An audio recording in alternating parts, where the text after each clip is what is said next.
In 1925, magazine publisher Hugo Gernsback created the Isolator, a bizarre-looking helmet for people who need to concentrate properly. Its first version was made using wood and felt. But Gernsback wasn't satisfied since it didn't block all the external sounds as well as he had hoped. Then, he redesigned the device, removing the wood and adding glass so users could see through it. But a problem emerged.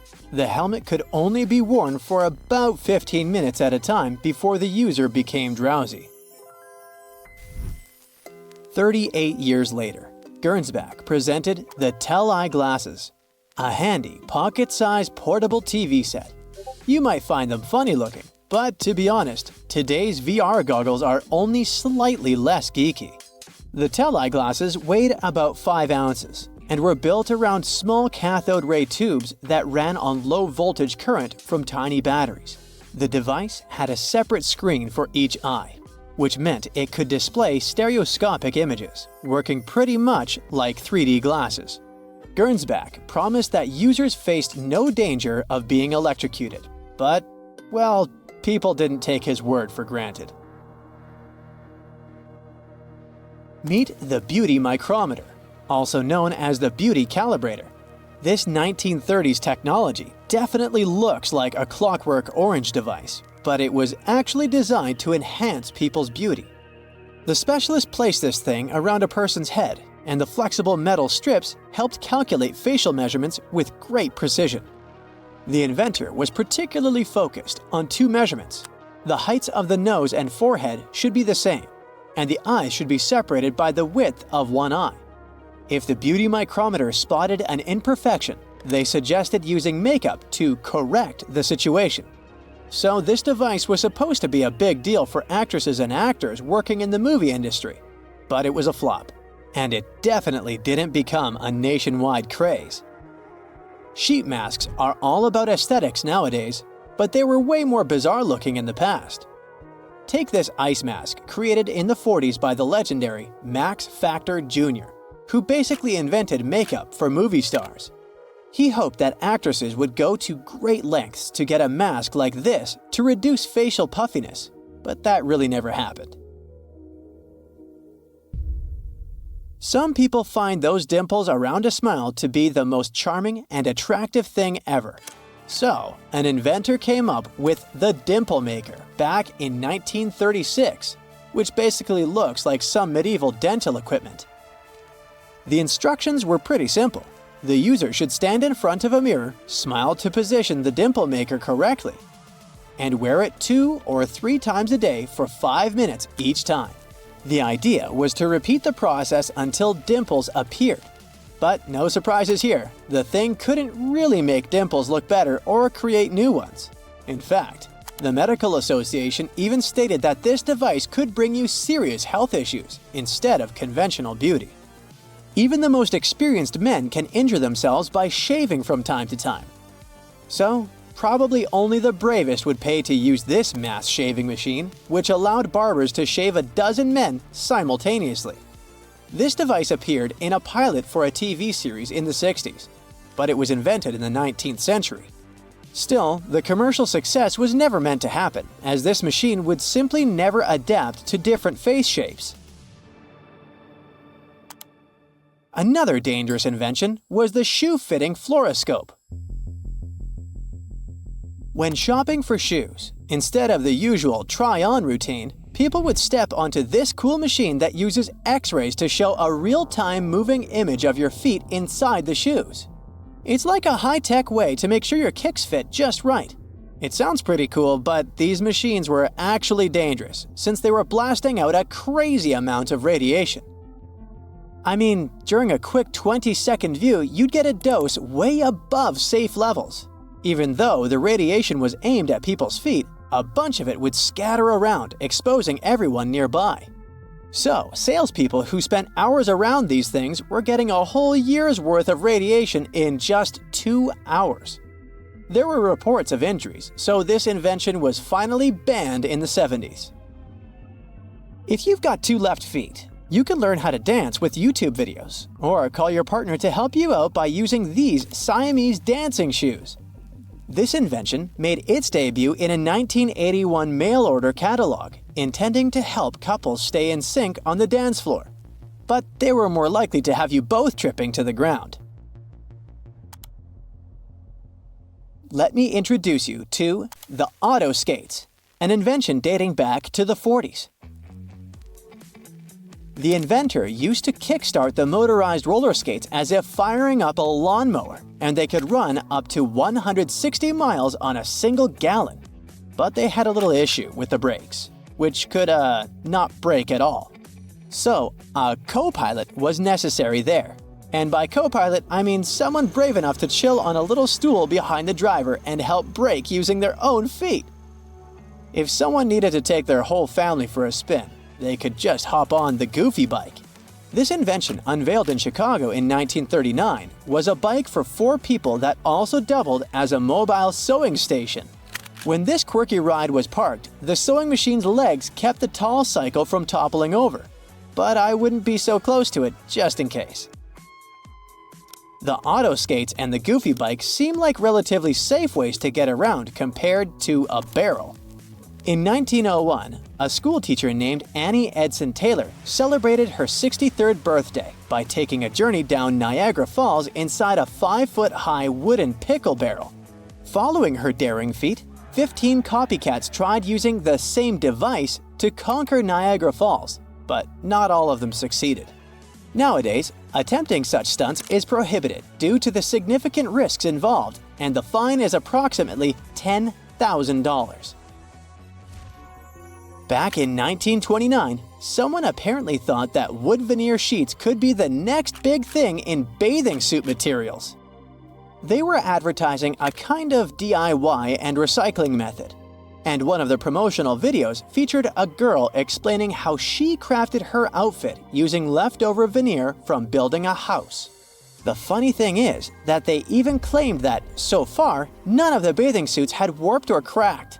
But let's be real. The wood would need some serious waterproofing to pass the test of time. This invention didn't stick around for too long, probably because they didn't exactly win any awards for the most flattering design. About 10 years later, men were seen rocking periscope top hats in London. This clever invention gave short people a slight boost to peek over heads in large crowds. The images bounced from a mirror at the top of the hat down to another mirror right in front of the eyes through a hole in the brim. But while they seemed a great idea for parades and sporting events, they simply weren't practical in any other situation. Whether you're feeling lazy or tired, there's really no excuse to skip your piano practice, all thanks to this 1935 invention, the foldable piano. The instrument sits at the foot of the bed, and the keyboard can be pulled out like a drawer, bent over on hinges until it's at the right angle for the player's hands. Is it safe though? All it takes is the piano not being totally secure and bam, a disaster is about to happen. Let's say the well-being of kids wasn't exactly a top concern for the minds behind the Mercury Maze. This 1978 invention was a handheld game where kids were supposed to rotate it and tilt the puzzle to guide a silver blob of mercury along a path to the center of the maze. Yes, we're referring to the toxic and health hazardous mercury in a kid's toy. What could possibly go wrong?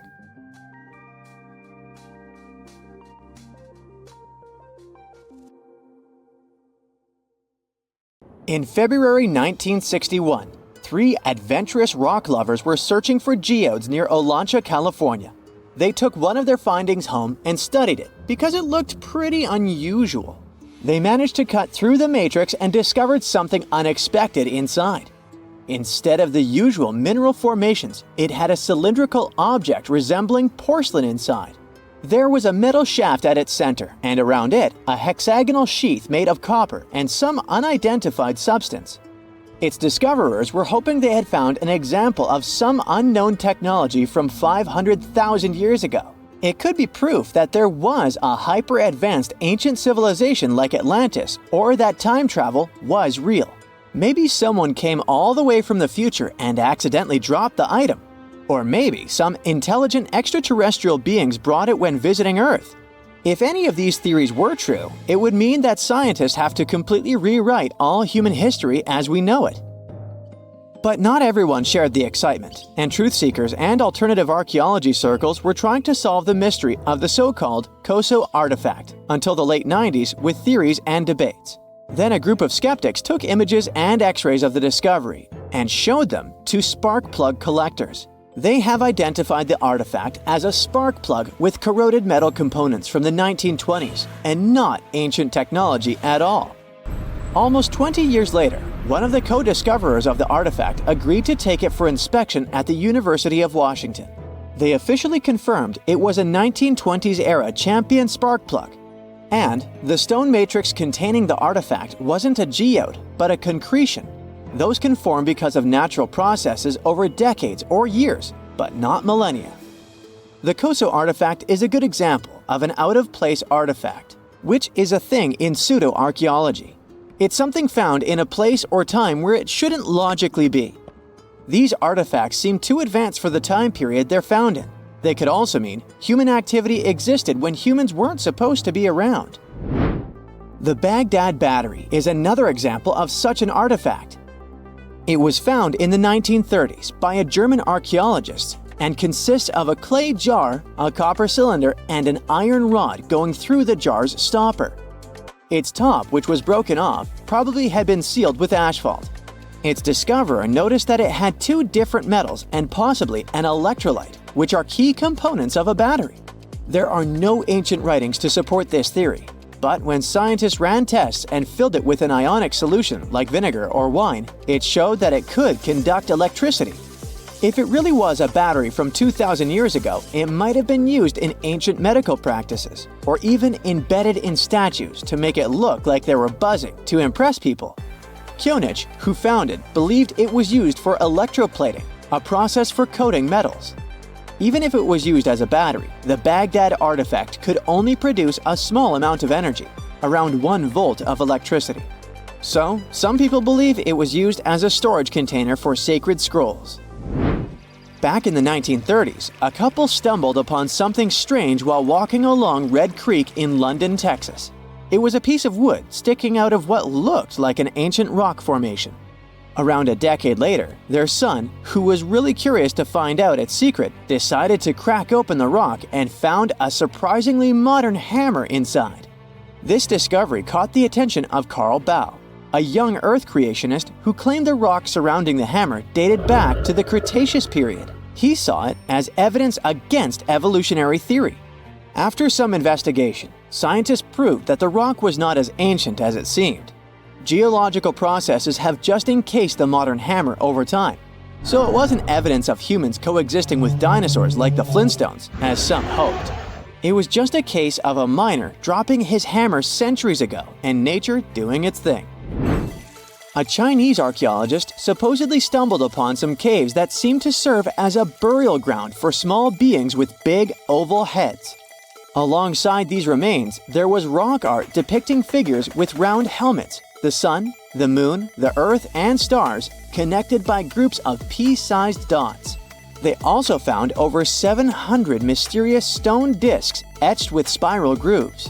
Things got even weirder when these discs were sent to a Chinese professor who claimed the grooves were actually written characters. According to his translation, the discs told the tale of Dropa visitors from another planet who had crashed their spaceship on Earth about 12,000 years ago and had tried to live among us until they were hunted down by locals. But there's no concrete evidence that any of this actually happened. The story was first published back in the 1960s in a couple of articles, but it all seemed a bit fishy. None of the people involved, the archaeologist, the professor, or even the university they supposedly worked at, seemed to have left any trace in the records. And while there is a group in Tibet called the Dropka, they're fully human, not extraterrestrial visitors, and there's no solid proof that the Dropa stones exist at all. In a remote part of China, there are some bizarre pipe-like formations known as the Beigan pipes. A local explorer found them back in 1996, protruding from Mount Beigan and along the shores of Tosan Lake nearby. Some people thought they were the work of ancient guests from other planets. When samples of the pipe material were tested, They contained mostly common minerals, but there was a mysterious 8% of unknown stuff. Special testing revealed that these pipes had been there before humans. Chinese geologists later visited the site and suggested that these pipes were formed naturally over time. It could be sediment piling up in the fissures in the earth, or even fossilized tree roots from the area's lush past, but it's not certain. There's a mysterious terracotta head in Mexico with a hard-to-pronounce name, discovered back in the 1930s during a burial excavation. This head looked a lot like fancy Roman statues, so it wasn't clear what it was doing in Mexico. For some reason, the discoverer kept it secret for several decades. The head was found in a pyramid with 3 floors about 40 miles from Mexico City, alongside gold, copper, and pottery. Some argue that if this head really is many centuries old, it could mean the Romans or some other civilization had made it to Mesoamerica before Columbus did. There are also drift voyage theories mentioning a shipwreck after which some artifacts and survivors made it ashore. Some suggest that this figurine head was a little souvenir brought over by the Vikings. But there's no solid archaeological proof of the Vikings meeting the folks in Mesoamerica. There are some artifacts floating around, but none of them have been stamped as undeniable evidence of pre-Columbian contact, so the mystery of how this head ended up where it did remains unsolved. While digging a trench along a river in Romania, workers found a wedge, which is now famous as the aluminum wedge of Ajud, or the object of Ajud. Right next to it, there were some mastodon bones. Those distant relatives of elephants lived 11,000 years ago, so the wedge is probably of the same age. The cool part is that it's made of aluminum, a metal not even discovered until the 1800s. This material requires serious heat to produce.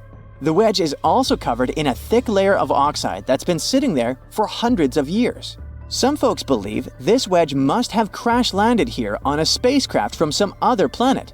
Some scientists think it's all a hoax, and others suppose it might be a human-made object with an unknown purpose. Now, have you ever seen cricket balls that are 3 billion years old? Klerksdorp spheres were found in deposits of the mineral pyrophyllite in South Africa and rock the science world.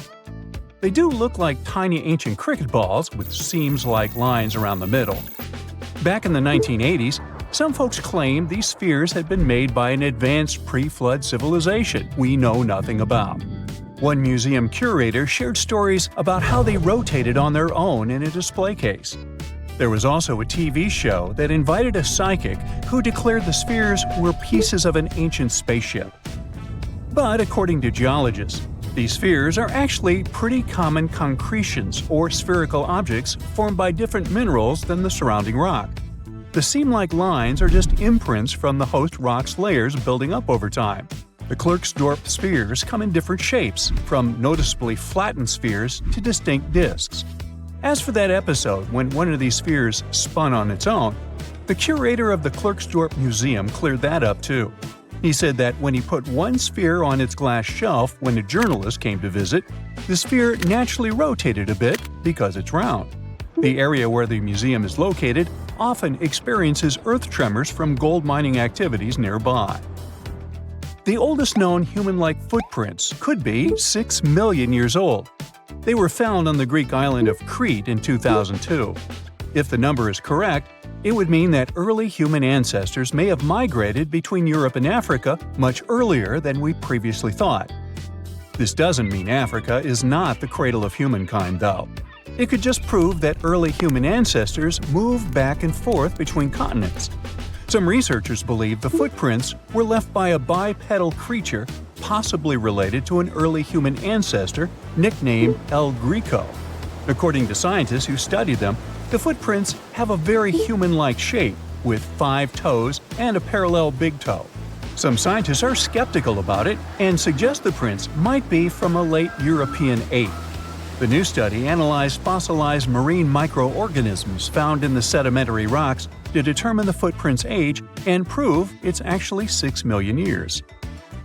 The next amazing find that keeps scientists entertained is the Dorchester plot. It's a beautifully crafted metal vessel with some fancy geometric designs embossed in shiny silver. The pot was discovered in, who could have thought, Dorchester, in 1852 under quite unusual circumstances. During a powerful blast, the pot broke into two pieces. Scientists believe it was originally embedded within a rock or boulder known as pudding stone. The rock from which the Dorchester pot emerged is dated to be around 500 million years old, so it could mean the pot itself is also that old. The current and less exciting theory suggests that the Dorchester pot is a Victorian-era candlestick holder. Such things were really trending back then, so it's not a surprise to find such fancy household item from that time. The Dorchester pot falls into the category of ouparts, or out-of-place artifacts. Those are objects that seem too advanced for the time period they're supposedly from. If we accept that the pot is 500 million years old, then whoever made it was way ahead of their times in terms of crafts and tech. One extra mystery is that the pot has an engraving of a plant that most likely disappeared from Earth over 100,000 years ago. Sounds like good proof the pot is really extra old. Now, it looks like the oldest map in Europe is a stone from 4,000 years ago. This Bronze Age slab was found in France in the year 1900 at an ancient burial ground. The carvings on the slab show in 3 dimensions the River Odde network with a fantastic accuracy of around 80% over an 18-mile stretch. There are other stone-carved maps around the world, but this one is unique because it shows a specific area to scale. Looks like the slab's carvings don't just map rivers and hills, but also settlements, barrow sites, and field systems. Archaeologists say the slab wasn't used for navigation, but rather to symbolize power. The detailed markings on the slab might have served to illustrate the domain of a local ruler, possibly a prince or king, to show their control over the territory. When the ruler lost power, the slab was likely repurposed as part of a burial vault. The unique artifact was stored in the cellar of a museum. For decades, no one even noticed until several scholars read older reports about the slab and decided to check it out. They conducted a detailed analysis using 3D techniques. Their research proved that the creators of the slab had not only etched lines into the rock, but also modified its surface to reflect the topography of the landscape with high accuracy. The Salzburg cube, also known as the Wolf's Egg iron, was discovered in the late 19th century in Austria. Now, don't let the name mislead you. It doesn't look like a cube at all.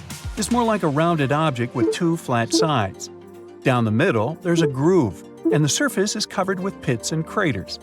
This unique appearance is the reason why many people think it might be something out of this world. Workers accidentally found this artifact when they blew apart a piece of coal. The coal seam it came from is thought to be over 60 million years old. The Salzburg cube moved between museums, mysteriously vanished in the early 20th century, and then showed up again. A professor from Bonn University suggested it might be from a meteor, but they found no evidence of elements that you'd normally see in meteorites, like cobalt or nickel. Then researchers thought it must be a human-made object, possibly a Victorian-era candlestick holder. No one knows the true story of the cube or its current location. Yep, it disappeared again. Have you heard about the Meister print? It's a fossilized sandal print discovered in 1968, and it has sparked a lot of intrigue.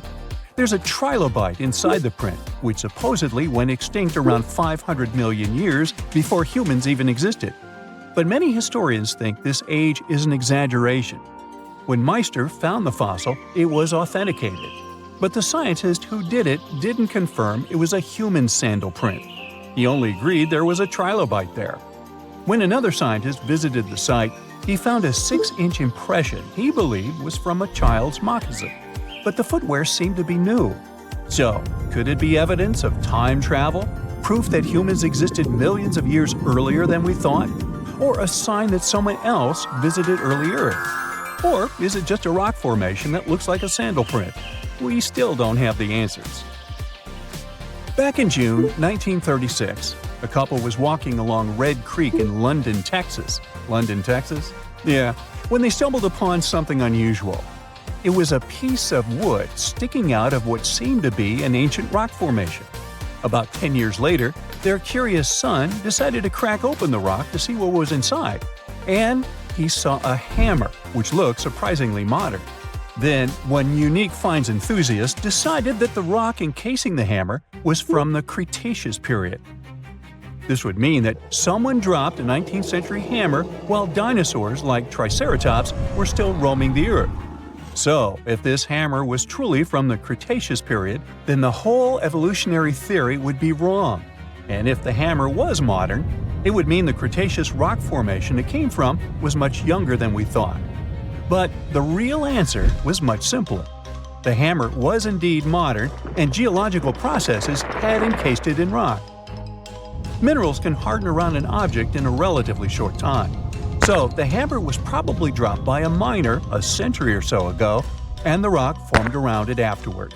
And no, it wasn't a Victorian-era candlestick holder either. Have you heard of Göbekli Tepe? It's an ancient site in Turkey that literally made historians rewrite history books. Over 11,000 years ago, a group of prehistoric humans crafted an enigmatic masterpiece that's even older than Stonehenge.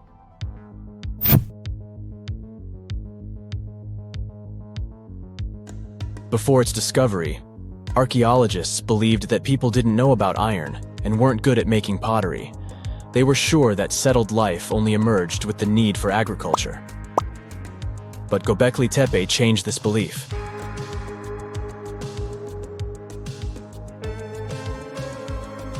The place has revealed that it was the temple that paved the way for a settled life, not agriculture. Until this discovery, researchers believed that farming was the catalyst for sedentary living. Meet Professor Schmidt, the guy whose findings changed this theory. He managed to prove that hunter-gatherer communities laid the very foundations of this way of life.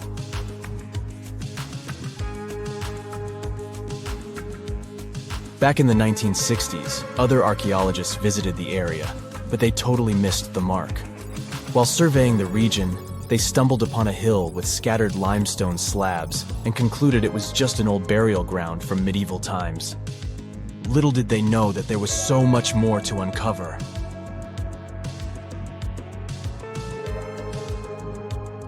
In 1994, Schmidt embarked on his own survey of prehistoric sites in the area. Surprise! He instantly realized he had discovered something truly extraordinary. Unlike the nearby flat and barren plateaus, Göbekli Tepe had a gently rounded top, rising 50 feet above the surrounding landscape. Funny enough, the translation of this place's name is Potbelly Hill. Schmidt was sure only humans could have made something like this.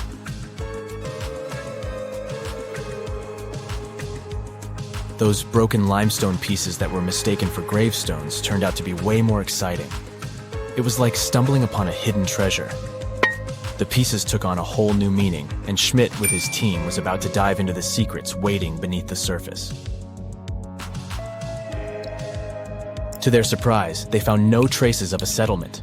No hearths for cooking, no houses, and none of those adorable clay figurines commonly found in nearby sites of similar age.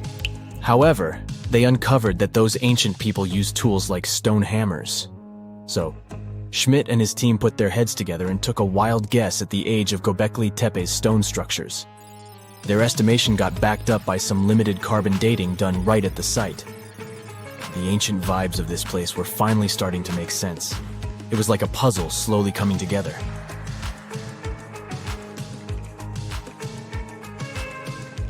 You may think that back then, people didn't have special tools to create something as cool as Göbekli Tepe. Not true. Turns out, these prehistoric folks used flint tools instead of fancy metal chisels. They were also skilled at chipping away softer limestone and crafting pillars right on the spot. Afterward, they carried the pillars a short distance to the summit and placed them upright. Once the stone rings were complete, they covered them with layers of dirt. Over time, they added new rings, and voila! You've got a cool hill to impress people in the future.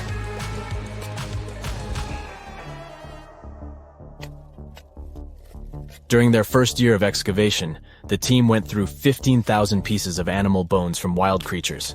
These people didn't have pet animals or grow their own food. They hunted wild animals for their meals.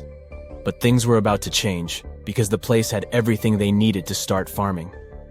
Scientists say they had wild sheep and wild grains that could be domesticated. And guess what? Just 20 miles away, Geneticists found evidence of the world's oldest domesticated strains of wheat at a prehistoric village.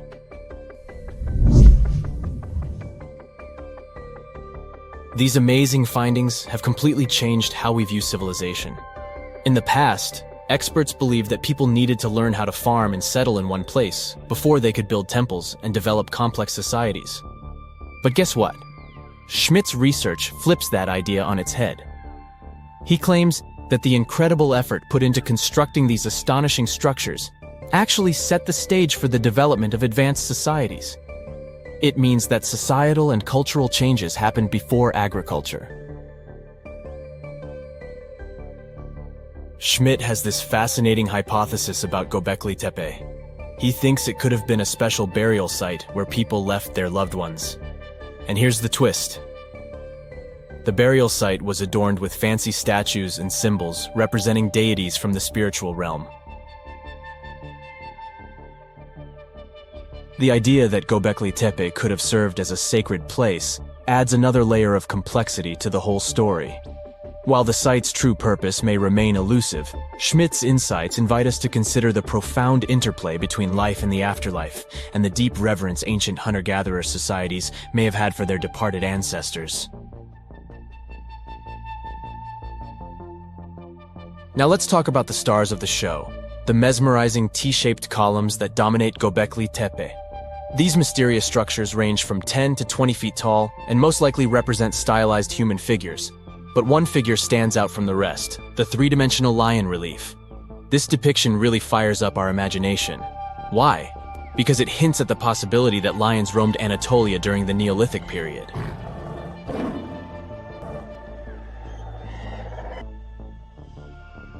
These standing stones are arranged in circles and placed in rectangular pits. Each circle has a similar setup. Two big T-shaped pillars in the center, surrounded by slightly smaller ones facing inward. Talk about a stylish arrangement.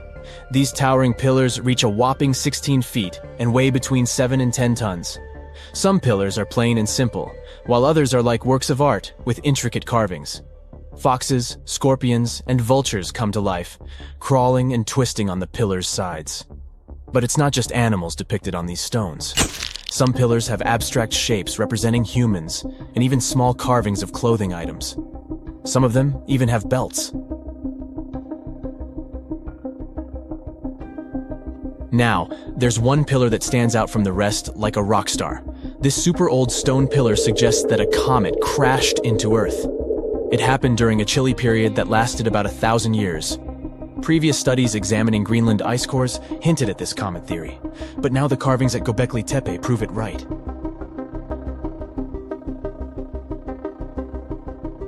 The carvings on the pillars are like a historical comic strip.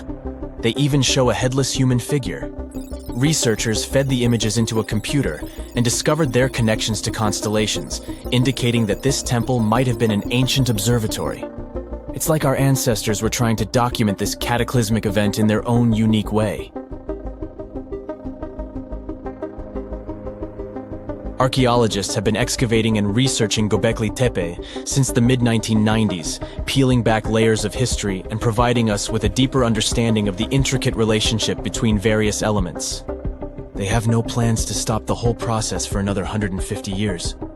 Who knows what else they'll find? You see, Göbekli Tepe has been labeled purely as a ritual site with no signs of domestic activities. We were led to believe that the absence of water meant it couldn't support semi-sedentary communities.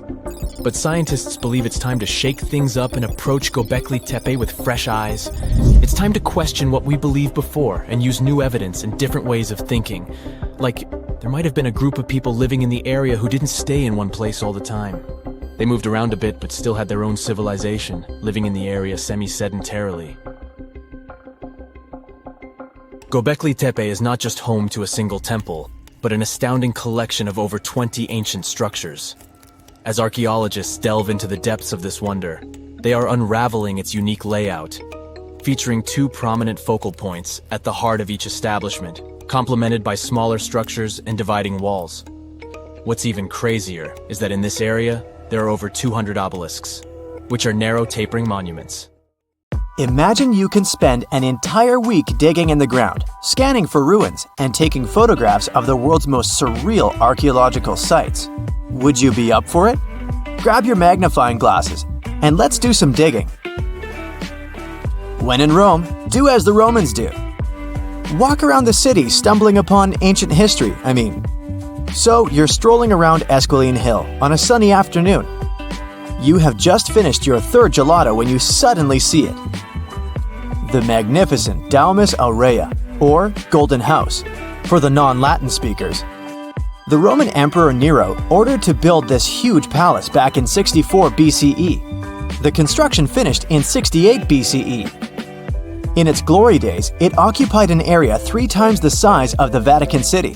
The building had gold leaf decor, semi-precious stones, and tons of frescoes.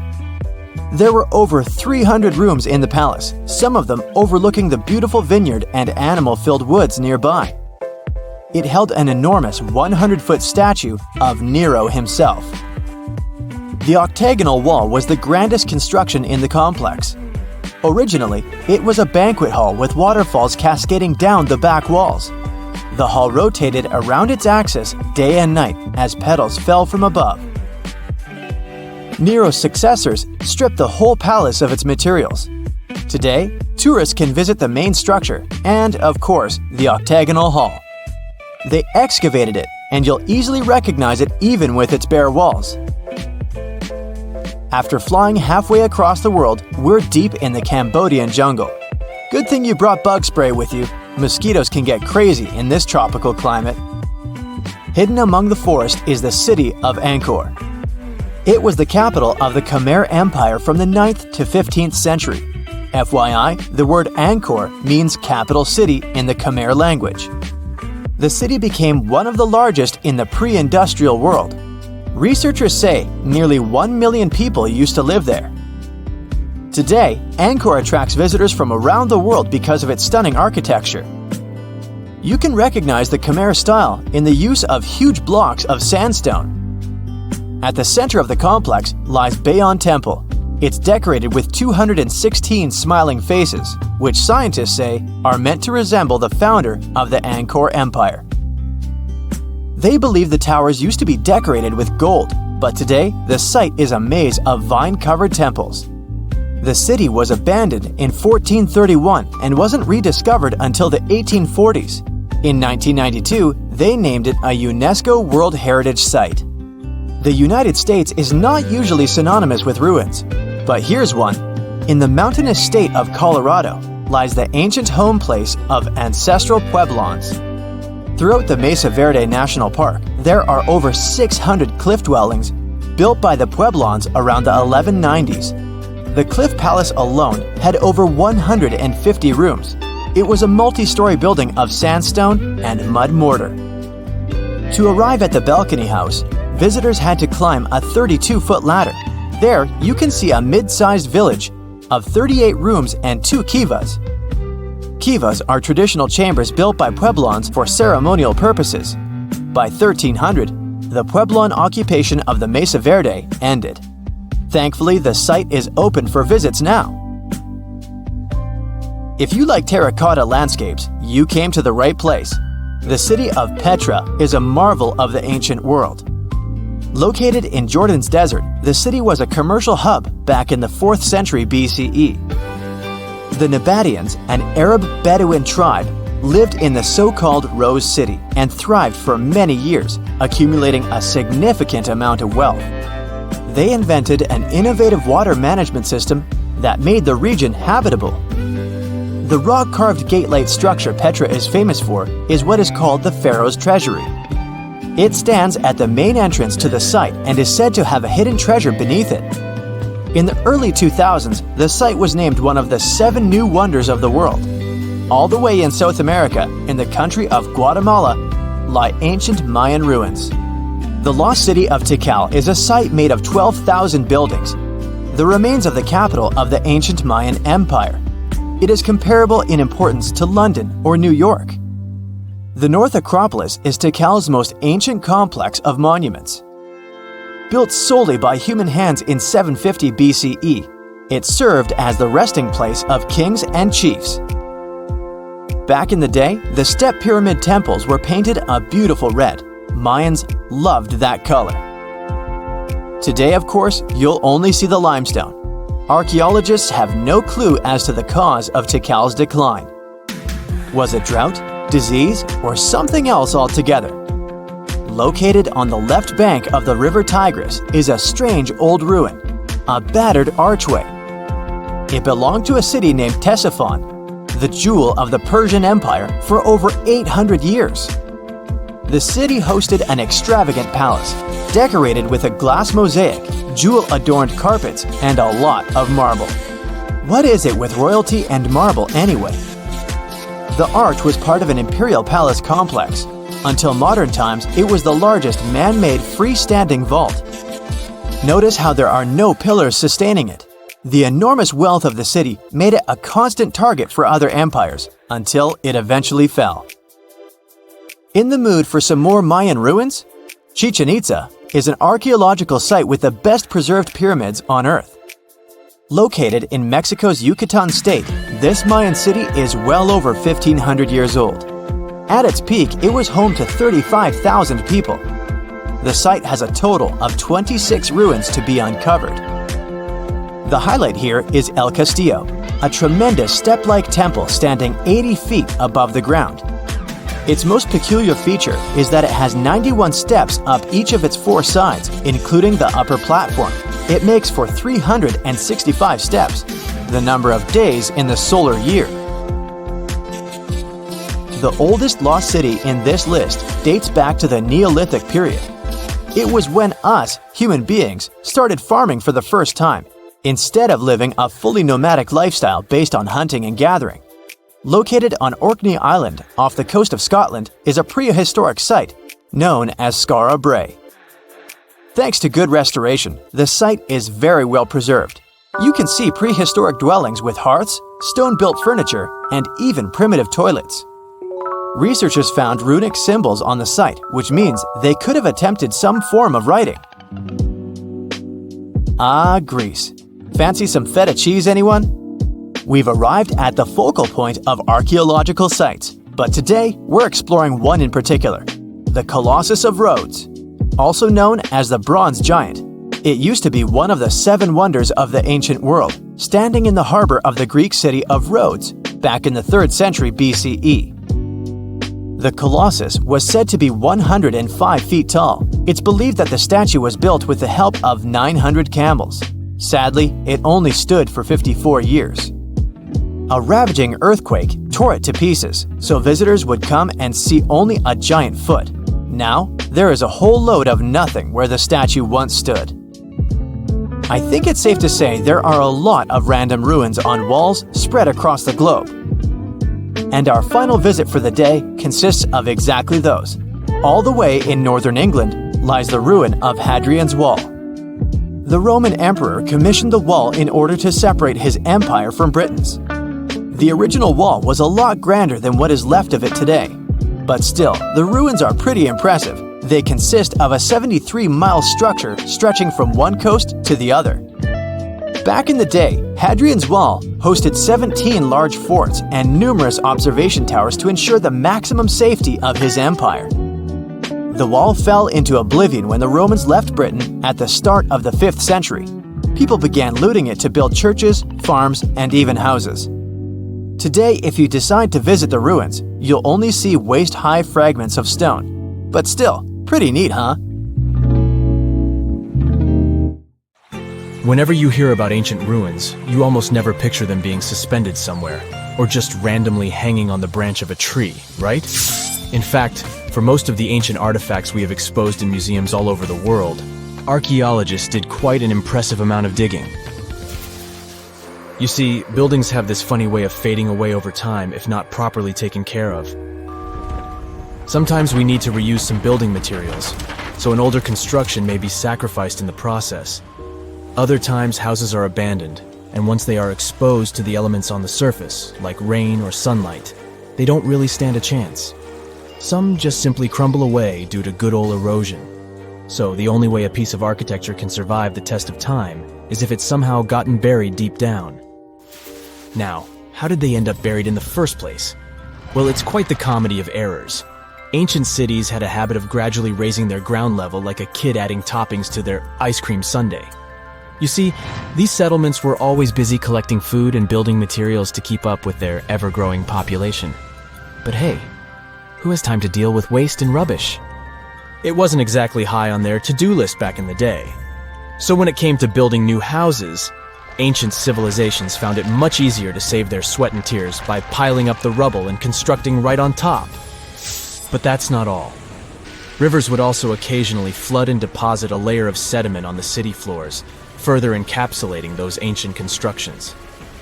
And in those dry regions like the desert, where the wind likes to show off its sand and dust dance moves, you can bet it was a constant struggle to keep the establishments clean. One hilarious example is the Sphinx, which had its head buried in sand until a group of archaeologists unearthed it in 1817. Some ancient towns eventually got covered up because they were completely abandoned. With less human activity to control their expansion, plant seeds couldn't resist the opportunity and sprouted all over the place. They gobbled up carbon dioxide from the air and grew, adding more and more bulk to the ground. Those cheeky roots even decided to stabilize the soil made from decaying plant matter, creating layers upon layers of earthy goodness. It's like the ultimate DIY project Mother Nature embarked on, with plants as her loyal helpers.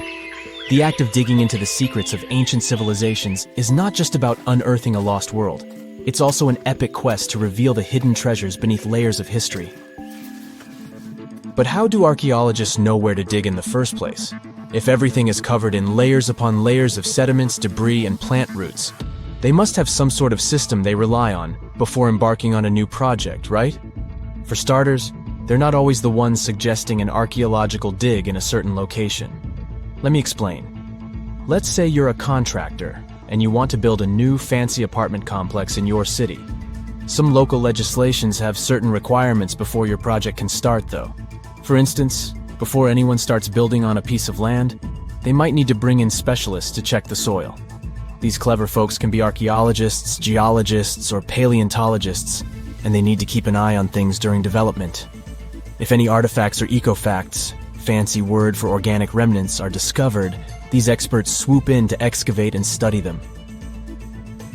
But what about sites that have nothing to do with bulldozers and yellow hats? Archaeologists have more than one trick up their sleeves when it comes to locating ancient hotspots. They dive deep into historic records with a healthy dose of detective work. By sniffing out old documents and maps, they can piece together the puzzle of human activity in a specific area. If a site has been visited before, it's even better. Finding records of past excavations or historical accounts can give archaeologists lots of information on where to continue their treasure hunt.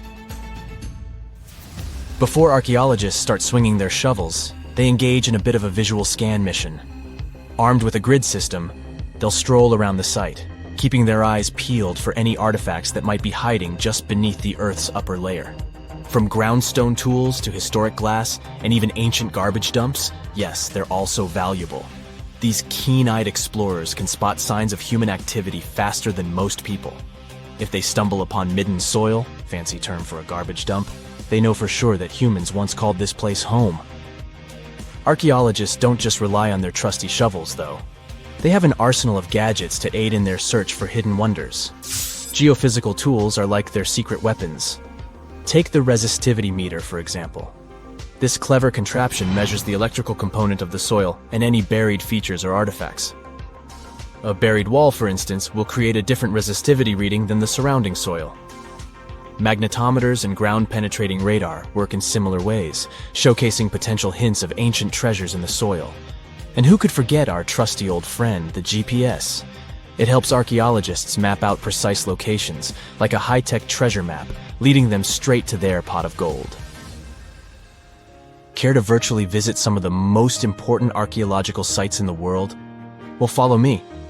In the United Kingdom, for instance, you'll find this interesting place called Stonehenge. It's one of many henges scattered around, but this one really takes the cake. Picture this: massive ancient stones standing tall and proud, arranged in a funky outer ring and an inner horseshoe. with some smaller stones thrown in for good measure. And guess what? These amazing stones have been around for over 5,000 years.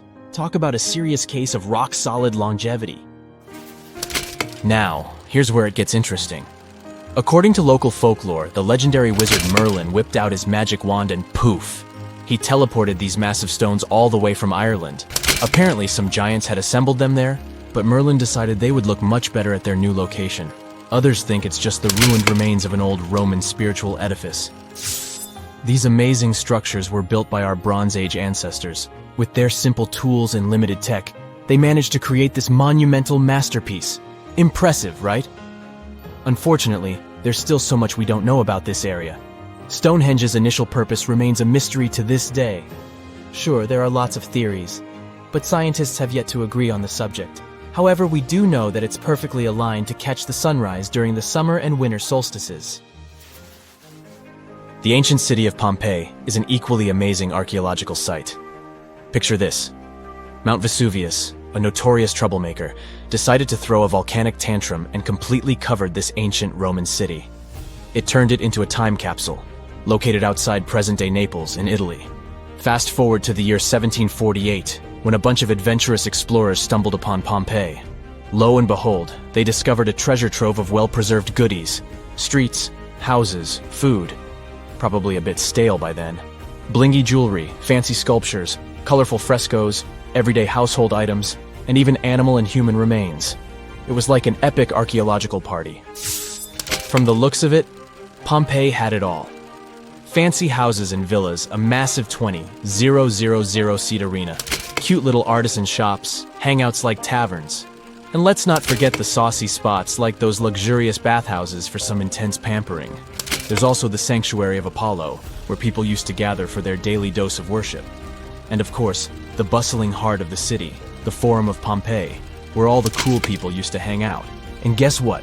Pompeii is so cool that it made it to UNESCO's World Heritage List back in 1997. That's like the ultimate Hall of Fame for historical awesomeness. It also includes many other famous buildings and sites, like the Taj Mahal in India and the Acropolis of Athens in Greece.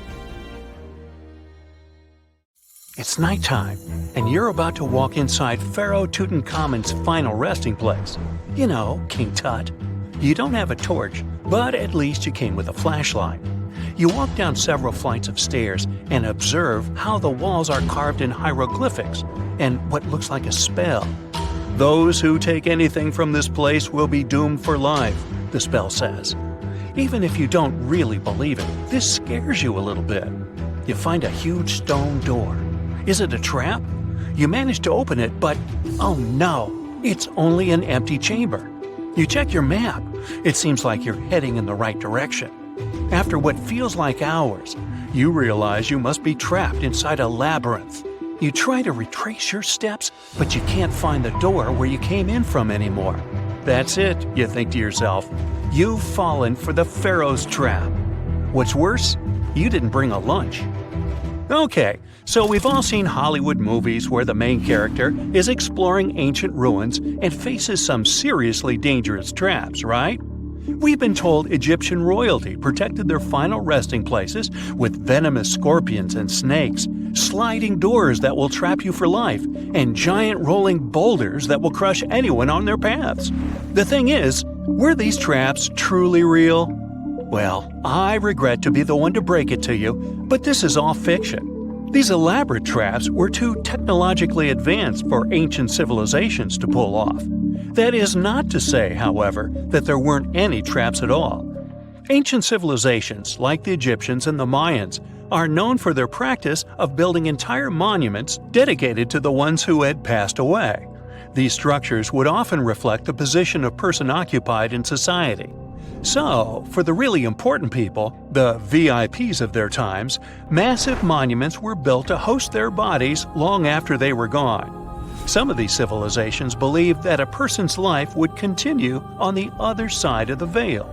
For that reason, a person would be buried together with the belongings of their current life. If they had a lot of money and power and stuff, that meant their resting places would be filled with riches and gold. Now imagine if you lived in ancient Egypt, and you knew exactly where all the pharaoh's tombs were located and had heard rumors of the amount of wealth kept in these places, maybe you would be tempted to go check it out, right? We're talking about large rooms filled from floor to ceiling with golden artifacts, jewels, and even money. I mean, it does sound tempting. And since there weren't any security guards protecting the entrance of these places, Egyptians needed to get creative as to how they would protect these riches. These old civilizations found some traps to be useful. A recurring one was building empty rooms inside the monument to confuse a burglar. Now, let's take a look at Amenhotep III's final resting place as an example. It was built in the city of Luxor, in a spot also known as the Western Valley of the Kings.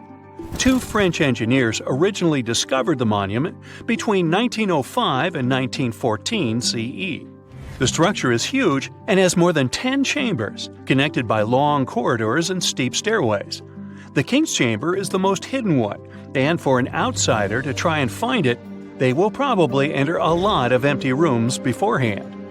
Other pharaohs tried to protect their riches by commissioning monuments with false doors concealing pits that were up to 20 feet deep. This way, an unwarned and unwanted visitor would be surprised by the deep hole on their way to the king's resting chamber. Alongside false doors, pharaohs made sure to build labyrinth-style corridors and false walls. This way, robbers could take hours or days before they found the king's real chamber. As to pits with poisonous snakes on them, if there were any reptiles inside these monuments, they probably got inside on their own and would most likely not stay there for long. There is no way snakes would survive years and years without food inside these pits. So yes, another Hollywood-induced belief right there. If these traps seem boring to you, archaeologists did find an interesting deterrent in the final resting place of the Red Queen of Palenque in Mexico. Palenque was one of the most powerful Mayan cities in pre-Columbian Mexico, and the Red Queen was believed to be the grandmother of the last Mayan king, undoubtedly a person of immense importance to the empire. In her honor, a huge monument was built to keep her body after her passing. The discovery of the tomb itself was already thrilling. Archaeologists found an ancient monument when digging at the site back in 1994. The first thing they found was a room with a hidden door. Once they opened the door, they discovered a long corridor. Finally, at the end of this corridor was the Queen's chamber. The team of archaeologists was beyond excited to unearth this chamber with the mummy of the Queen herself still inside it. They found her to be accompanied by her pearls, jade shells, and expensive rocks. But as the team explored the remains, they saw something rather strange. The room was filled with a red-colored powder. Researchers knew that the color red was important to the Mayan people, and that much of their clothing and buildings were decorated with this color. But they didn't understand why the queen was buried with this unknown red substance. After they took a sample back with them for further analysis, they discovered that the red powder was cinnabar, a very dangerous mineral. This powder, when inhaled, can cause, shall we say, severe health damage to a person.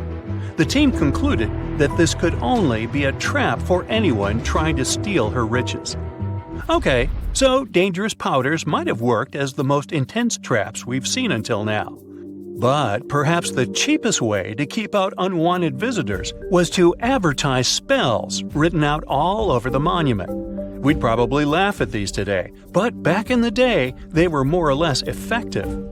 Spells usually said that the person who took anything from that place would meet a tragic fate.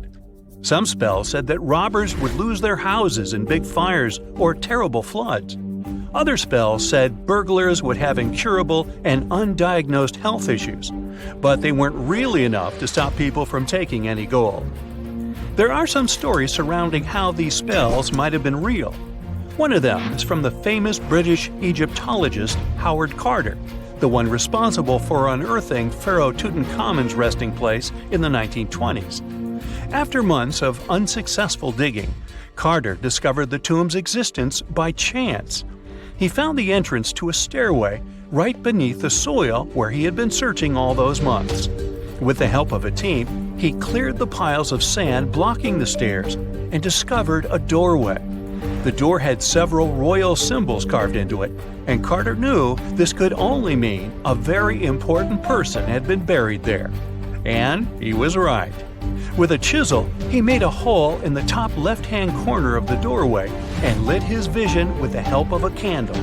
He couldn't believe what he was seeing, the reflection of several golden and jeweled items crowding the chamber before him. Lost for 3,000 years, Carter had just discovered the final resting place of King Tut. But the story didn't finish here. This discovery was accompanied by a series of unfortunate events that led people to believe it had something to do with the pharaoh's spell. Carter himself mysteriously passed away just a few years later, and some of his assistants lost their houses in floods, just like one of the spells threatened. Some say it's just coincidental, as there's no real proof of these things being connected. Well, what do you think? Was this an effective trap after all? So how come the world is still talking about a statue that only existed for a mere 54 years over 2,000 years ago? What made this impressive ancient construction so remarkable that we're still discussing it? I'm talking about the Colossus of Rhodes, of course. It's considered to be one of the 7 wonders of the ancient world, along with the Great Pyramid of Giza or the Gardens of Babylon. There are a lot of mysteries surrounding this ancient statue, but let's look at some of the facts first, shall we? What we do know is that the local Rhodians decided to start a massive project once a Macedonian siege over their island was over. In other words, it was their way of honoring the higher powers for their victory. Using a lot of material left behind by the Macedonians, they started the construction of the Colossus, which is estimated to have taken about 12 years. Most contemporary descriptions of the sculpture agree that it stood about 105 feet tall. Now, just to compare, that's about the size of the Statue of Liberty today, which is 151 feet tall. It may not seem like a lot. I mean, Lady Liberty is currently ranked as the 52nd tallest statue in the world. The champion here would be the Statue of Unity in India, standing proud at an astonishing 597 feet. But for ancient times, that was quite an accomplishment. But is the similar height the only connection between the Colossus of Rhodes and the Statue of Liberty? Not really. We do know that they both also refer to Lady Liberty as the modern Colossus, since both statues were constructed as a symbol of liberation. There's even a plaque placed inside the pedestal of the New York statue, inscribed with the first verse of the sonnet, "The New Colossus," not like the brazen giant of Greek fame. To build this massive Colossus statue, they sure needed a lot of bronze. Some ancient records even recount that the construction required 27,000 to 29,000 pounds of bronze. Even for modern times, this is a lot, but back then, they even called it an operation that involved the bronze industry of the entire world. The man tasked with bringing the statue to life was Chares of Lindos, a local Greek sculptor. The whole construction took place from 294 to 282 BCE. But unfortunately, Chares never got to see the end result. We don't know for sure why that happened, but some records claim constructing the Colossus of Rhodes may have led him to complete bankruptcy, since he failed to accurately estimate the cost for the massive statue. Anyway, we still don't know for sure how it was possible to build a statue this big back in those days. They had none of the equipment we have today, like excavators or elevators. Some old records said that they had to invent a completely new, custom method to build it. It all happened on the location, put together piece by piece. They supposedly split the statue into many different sections, and the first one to be constructed was the feet. Once each section was done, huge mounds of earth were placed around it, so they could continue working on the next section above. However, these records were made more than 100 years after the Colossus was finished, so there's little we can say about the accuracy of this information. In all those 12 years, the local Greeks worked around the clock to build the Colossus of Rhodes. They started with a white marble base that they placed at the statue's feet. They then continued with some sort of an iron skeleton, to which they attached the bronze plates. Why did they choose bronze, though? Well, that was more for practical reasons, since bronze is stronger than iron and it can also sustain extreme weather conditions. More so, if you think about it, the statue was located pretty close to the sea, so the air surrounding it would have been pretty salty. That's why they needed to make it out of quite sturdy material. And what about the location? Well, that's something that has been up for debate for a long time. Researchers initially believed that the statue stood with each leg on either side of the Mandrake Harbor, one of many in the city of Rhodes, basically straddling its entrance. As imposing as that may sound, it was likely not the case. First of all, that would have meant the harbor would have to have been closed for the whole duration of the construction, which doesn't seem to match all the other records. More so, after the statue had fallen, it would have probably blocked the entirety of the harbor, which again doesn't seem to be mentioned anywhere.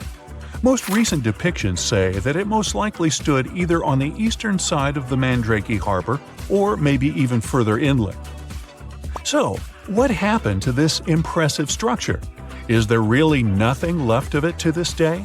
And why did it survive for only 54 years, since it took so long to build and it was so important for locals? Well, as admired and valued as it was to the Greeks, an earthquake took the Colossus of Rhodes away from them. The story goes that because of the movement of the earth beneath it, the statue snapped at its knees and was completely laid on the ground. Nonetheless, the statue still continued to be admired for centuries. The Rhodians refused to rebuild it as they considered it a sign and did not dare intervene with destiny. By the middle of the 7th century, they had taken away what was left of the statue completely. Legend says it took about 900 camels to carry all the bronze away from the location. And what about the looks of the statue? This is also one aspect that is still shrouded in mystery. Even though it was a symbol of the locals' pride in maintaining their independence, they did not use the depiction of the statue for any of the coins they made, even though that was kind of customary. Other art historians do think, however, that the Colossus was similar to other depictions of the same mythological creature, a male figure that had rays of light rising from its head. The position of its hands is also still up for debate. Some say it might have even been holding a torch. We don't know if his hands were pointed straight down or whether the right arm was raised, like in similar representations in Greek mythology. The original might not be here for us to admire anymore, but there are some plans out there to rebuild it. A group of European architects intends to build a 21st century version of the ancient statue. This new construction is planned to stretch 500 feet tall. It should serve as a cultural center combined with a lighthouse. To make sure it won't have the same destiny as its ancient ancestor, these designers intend to use a lot of technology available today. Firstly, they plan to cover the whole exterior of the modern Colossus with solar panels so that the enormous building has enough electricity. They also intend to use modern resources to make sure earthquakes and wind forces won't affect the massive structure yet again. To do that, they plan to build the statue as a tripod structure, made from its 2 legs and a third pillar of support, constructed from the sash draped over the statue's arm and touching the ground. They also plan to place heavy steel support around the base for counterbalance. They even thought of a suspension system that would permit the statue to rock back and forth, making it a bit more flexible and able to resist all the various weather conditions. The manufacturer's suggested retail price on this project is quite high though, estimated at around $283 million. Supporters of the modern Colossus are optimistic as they are certain they can raise that impressive amount of cash through crowdfunding and private investments. We know that the ancient Egyptians were talented enough to build something as grand as the pyramids, but were they also smart enough to measure the speed of light? There's a theory circulating online that says exactly that. If you look at these 2 numbers, you'll see that they match completely. The first one is the speed of light in a vacuum measured in meters, and the second one is the latitude of the Great Pyramid of Giza. So, was it done on purpose, or is it just a coincidence? Well, happily, we can tell you that it's actually just a coincidence, not another conspiracy thingy. The Great Pyramid is just one of the many places in the world that share the same latitude. And more importantly, even if the ancient Egyptians had somehow measured the speed of light and chosen to keep it a secret from the rest of the world, they wouldn't have used meters to put it down. Meters were only defined at the end of the 18th century. The builders of the pyramids used a different unit of measure called cubits. 1 cubit is equal to 1.5 feet. Cubit was based on the length of the arm from the elbow to the tip of the middle finger, and it became popular in the ancient world. So if they wanted to impress the rest of the world and set the pyramids at a point that matched the speed of light in cubits, they would have to build their iconic constructions somewhere in Europe. And then the Danish astronomer who first measured the speed of light in 1676 would have been really upset to know that someone had done it centuries before him. So although they were ahead of their time in many aspects, the ancient Egyptians never measured the speed of light or used longitude and latitude to map their locations. The base of the Great Pyramid of Giza might seem like a perfect square, but it's actually an 8-sided structure, not 4-sided. Each of its 4 sides has a subtle concave indentation that splits it evenly from base to tip. The official version is that a British pilot was the first to notice it in 1940 while flying over the pyramid. He took a photograph that showed shadows highlighting these indentations. Some people think these lines are only visible from above and can best be seen at dawn and dusk during the spring and autumn equinoxes. This has led to a freaky theory that the ancient Egyptians might have designed the pyramids to communicate with something looking at them from above. Now, the Great Pyramid is one of only 3 pyramids that used to have a swivel door. It weighed around 20 tons, but they could still easily open it from the inside. Its precise fit made it nearly invisible from the outside, with no visible latch or handle. There were only slight variations in the exterior stone that gave out an opening. The other 2 pyramids with similar doors belonged to Khufu's father and grandfather. The Great Pyramid also has a hidden void at least 100 feet long that was only found in 2017. We still don't know what lies within the space, what purpose it served, or if it is the only space of its kind. Researchers used the same tech to see through cathedral walls, Mayan pyramids, and even volcanoes. It depends on a natural shower of subatomic particles called muons. They pass more easily through empty space than through solid materials. So if they arrange multiple muon detectors around a structure, scientists can map out its solid and empty areas. A team of scientists placed muon detectors inside the Great Pyramid and allowed them to gather data for months. Scientists have analyzed samples of the mortar used to build the pyramids many times. Although we know its composition, modern technology still can't replicate it. The mortar is mostly made from processed gypsum, but it wasn't used like the cement we use for bricks today. Instead, they used it to support the joints between the massive stones as they were set in place. The estimated amount they needed to construct the Great Pyramid was around 500,000 tons of mortar. The gypsum mortar is stronger than the stones themselves and has held up for thousands of years.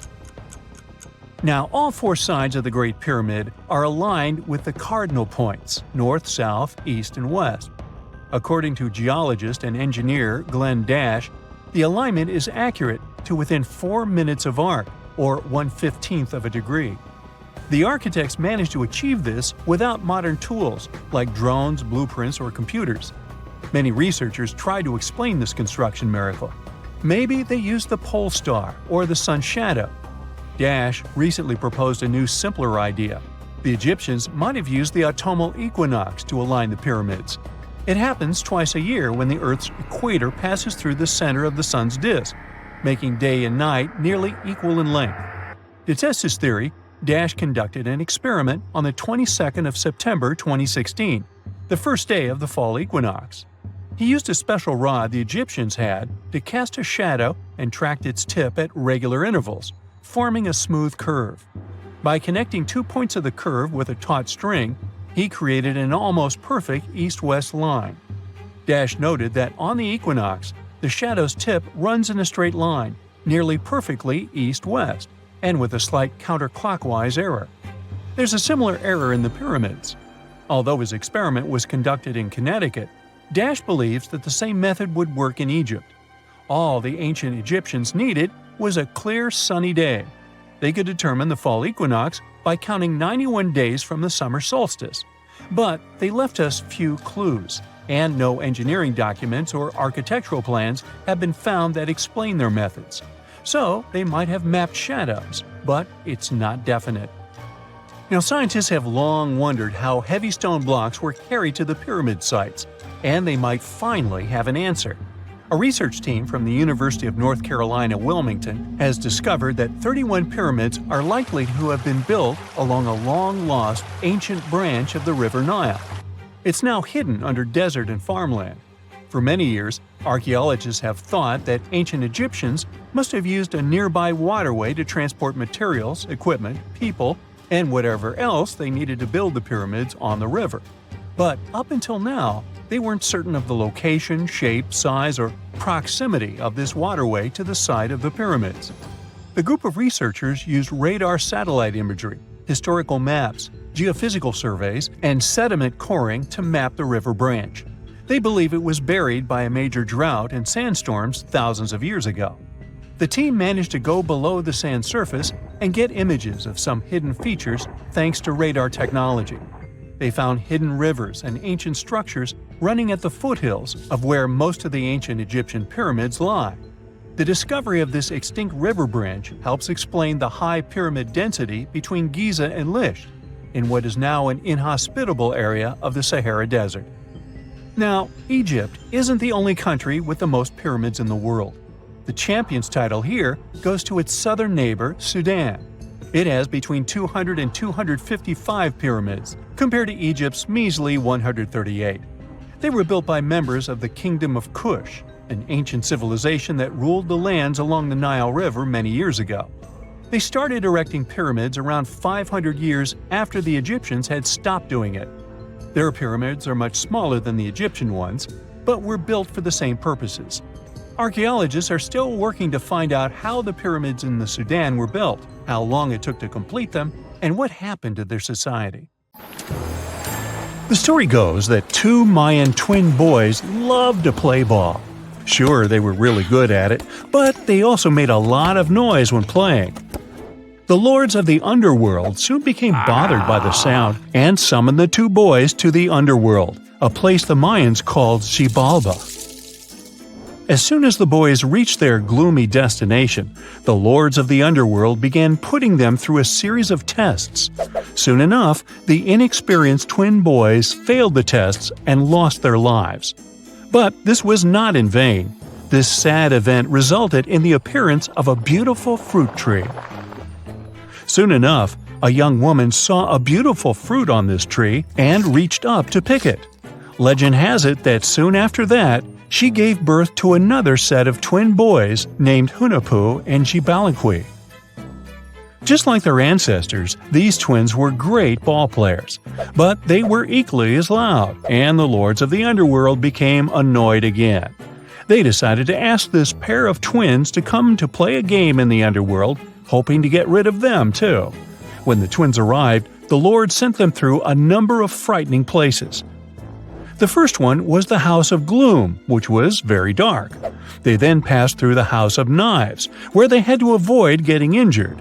The twins then built a fire in the House of Cold, so that they didn't freeze, and ran through the House of Jaguars, where they tricked the animals into not eating them.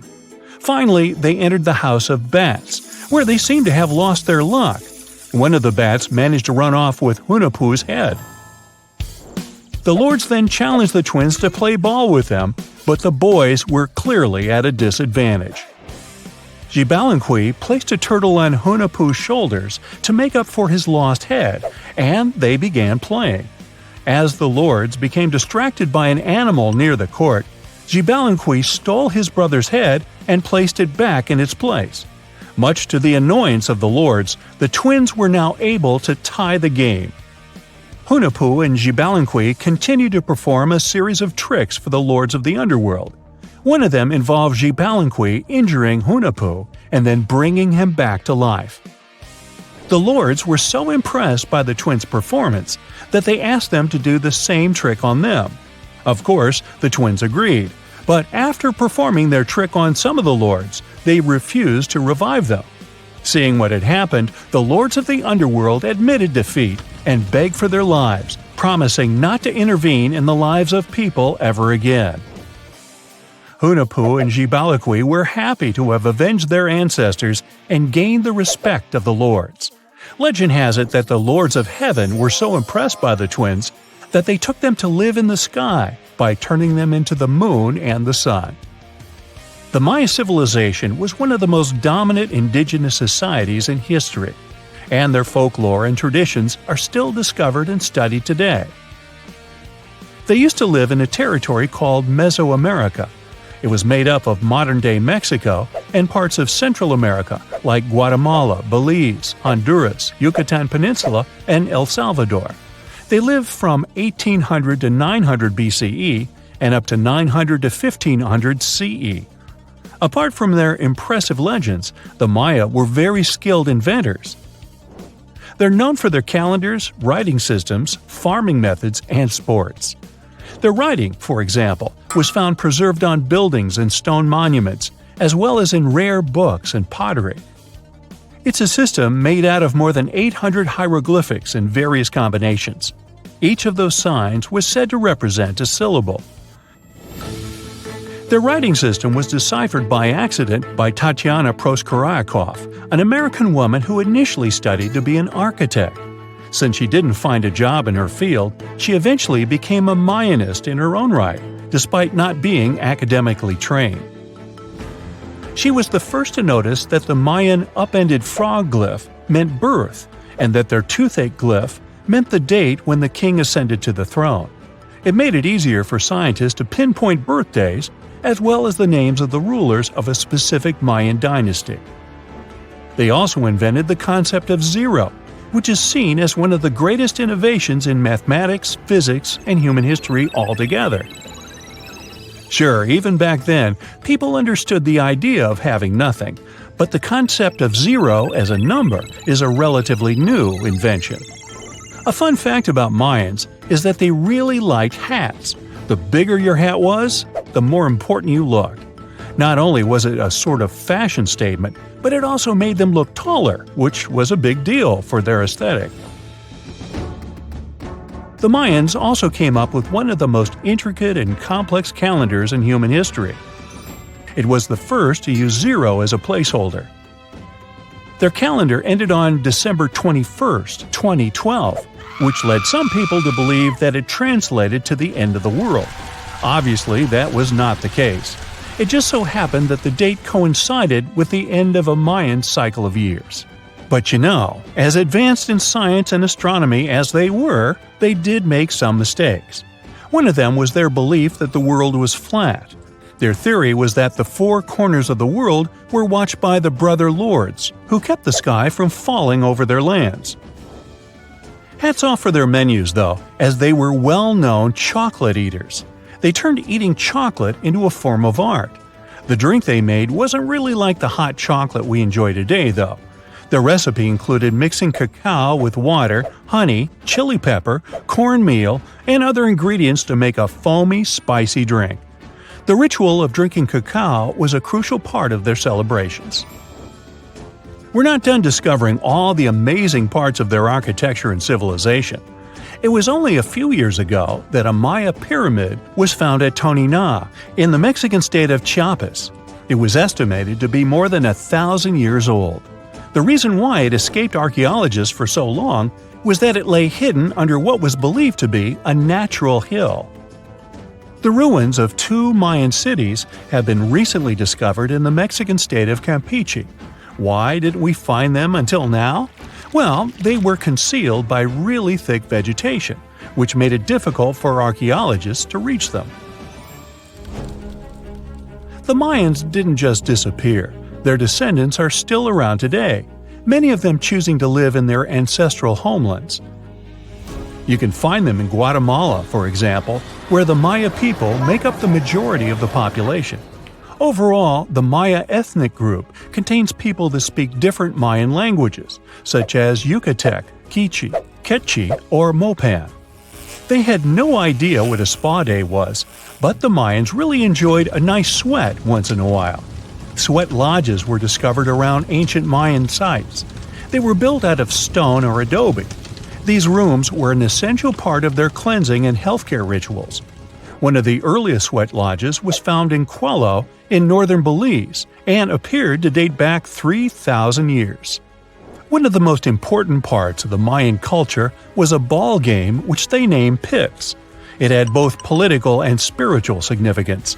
We can see ball courts at important parts of Mayan archaeological sites.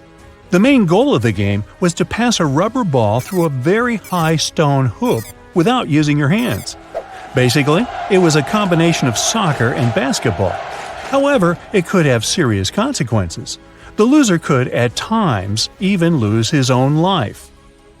Ooh, high stakes indeed. Because of this game and the need for bouncy balls, the Mayan people were some of the first cultures to use rubber. They made it using natural latex. There were different kinds of rubber depending on what natural substances the latex was mixed with.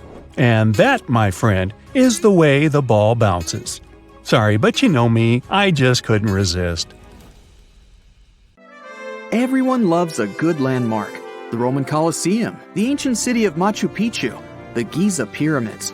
But have you ever wondered how it once looked? Way back in the days when they were built? Or even in the time they were covered in ivy and forgotten by humanity?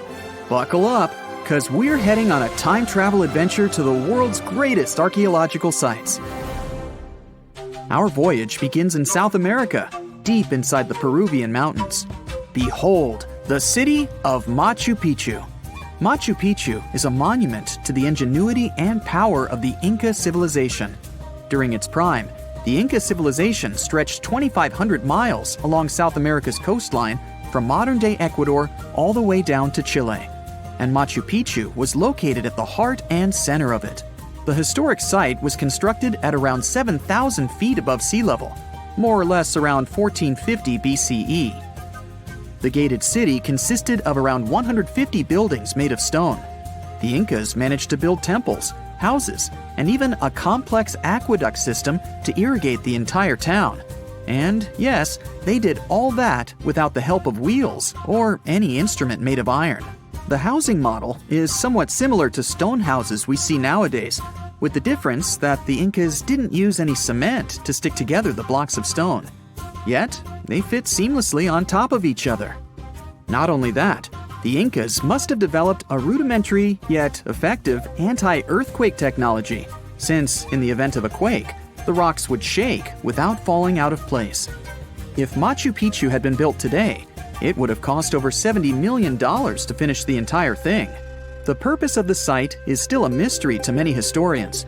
Theories suggest that it could have been built as a ceremonial site, a safety base for the Inca people, or even a retreat for royalty.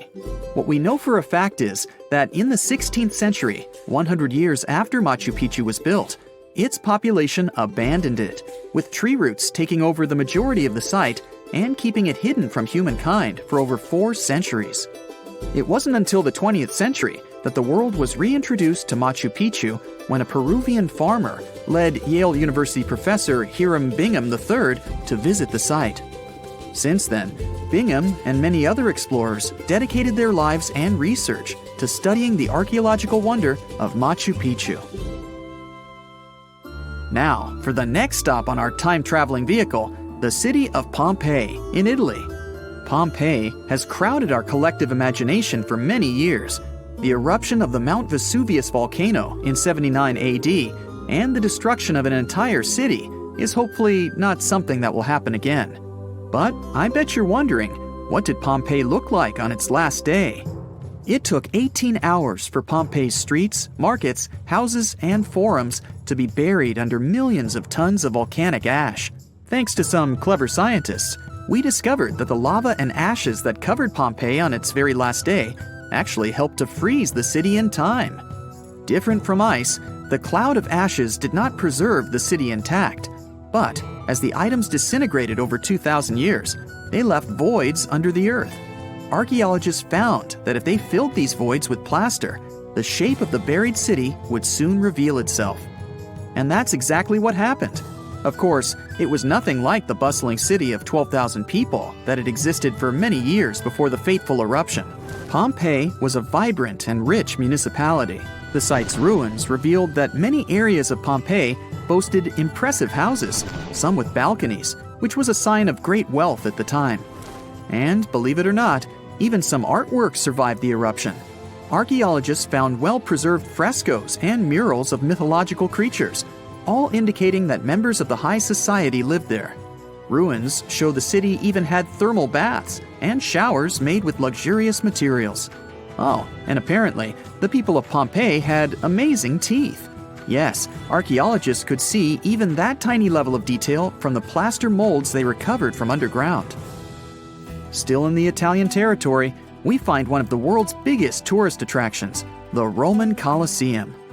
It was built as an amphitheater during the reign of Emperor Vespasian, around 70 AD.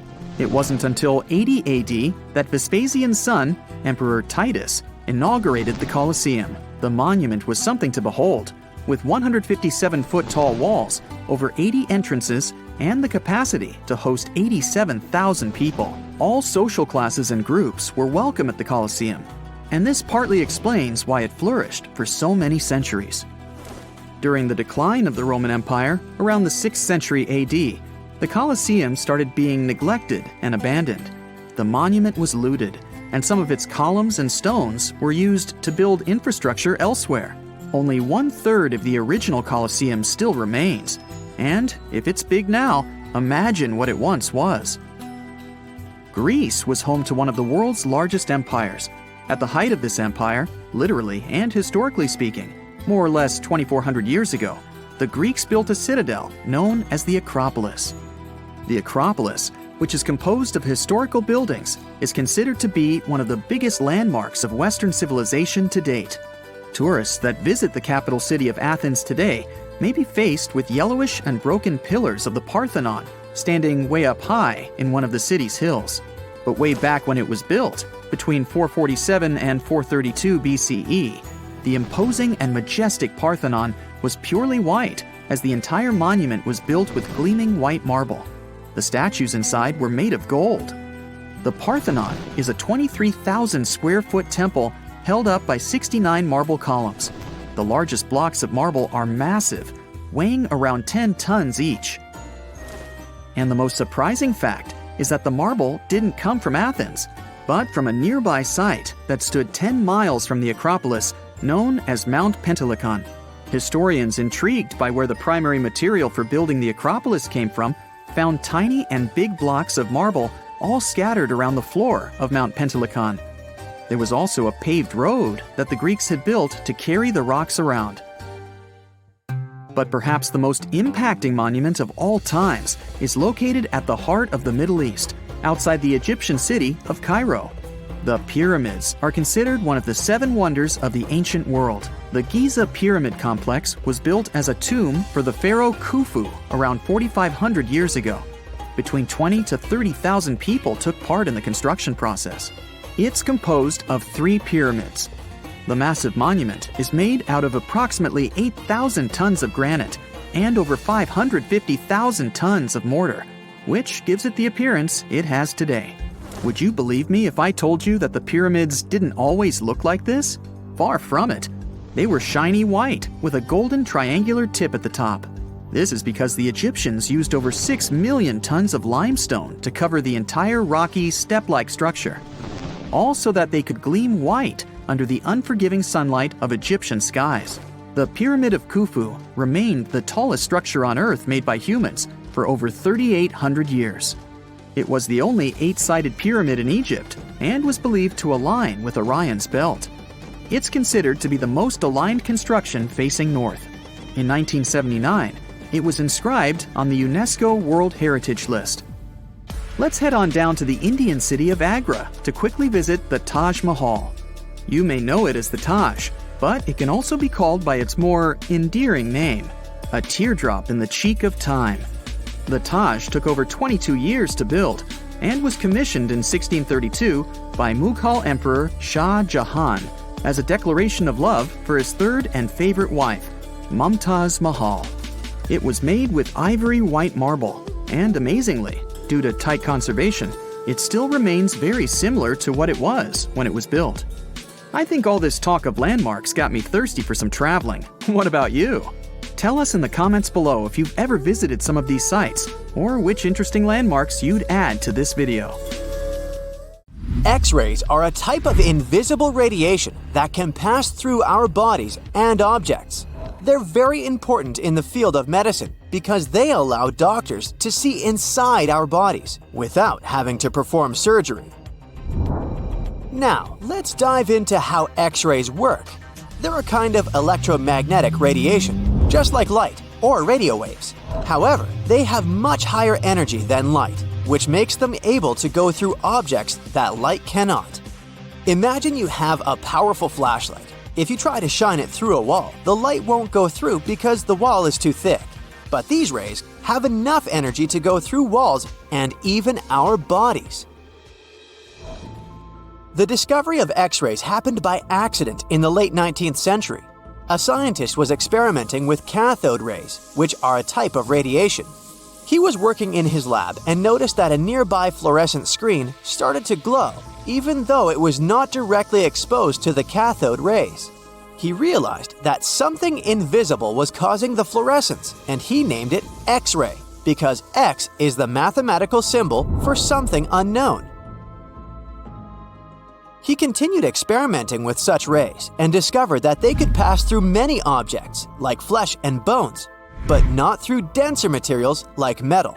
He also found that X-rays could create images on photographic plates, just like a camera takes pictures. The way this works is quite fascinating. Imagine you're standing in front of a bright light and you hold your hand in front of your face. Your hand blocks the light and you can't see through it. But if you place a sheet of tissue paper in front of your hand, some light will pass through, and you'll be able to see the outline of your hand. X-rays work in a similar way. When a doctor wants to take an X-ray of a part of your body, they will ask you to stand or lie down next to a machine. This device has a special plate that can capture the image. Let's say the doctor wants to further examine your arm. They will place the X-ray plate on one side of your arm and the machine on the other side. Then, the machine will produce a controlled burst of X-rays that pass through your arm. Remember how we talked about the tissue paper allowing some light to pass through? Well, in this case, some of those X-rays will go through your arm, while others will be absorbed or blocked by the denser parts of your body, like bones.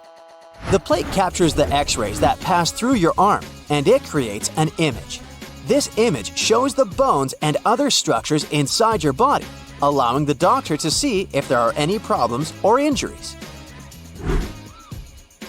Now, you might be wondering why X-rays can pass through some things but not others. It has to do with the density and composition of the objects.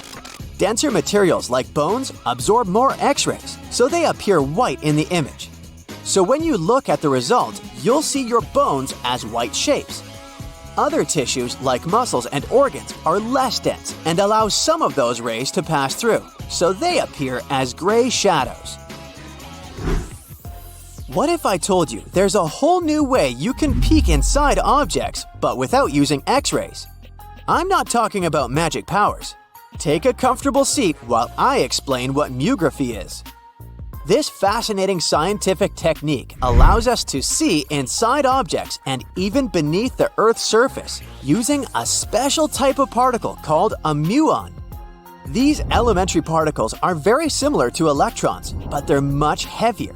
They are created high up in the Earth's atmosphere when cosmic rays, which are particles coming from space, collide with the air molecules. Now, muons are special because they can pierce through different materials. They can pass through rock, soil, and even buildings.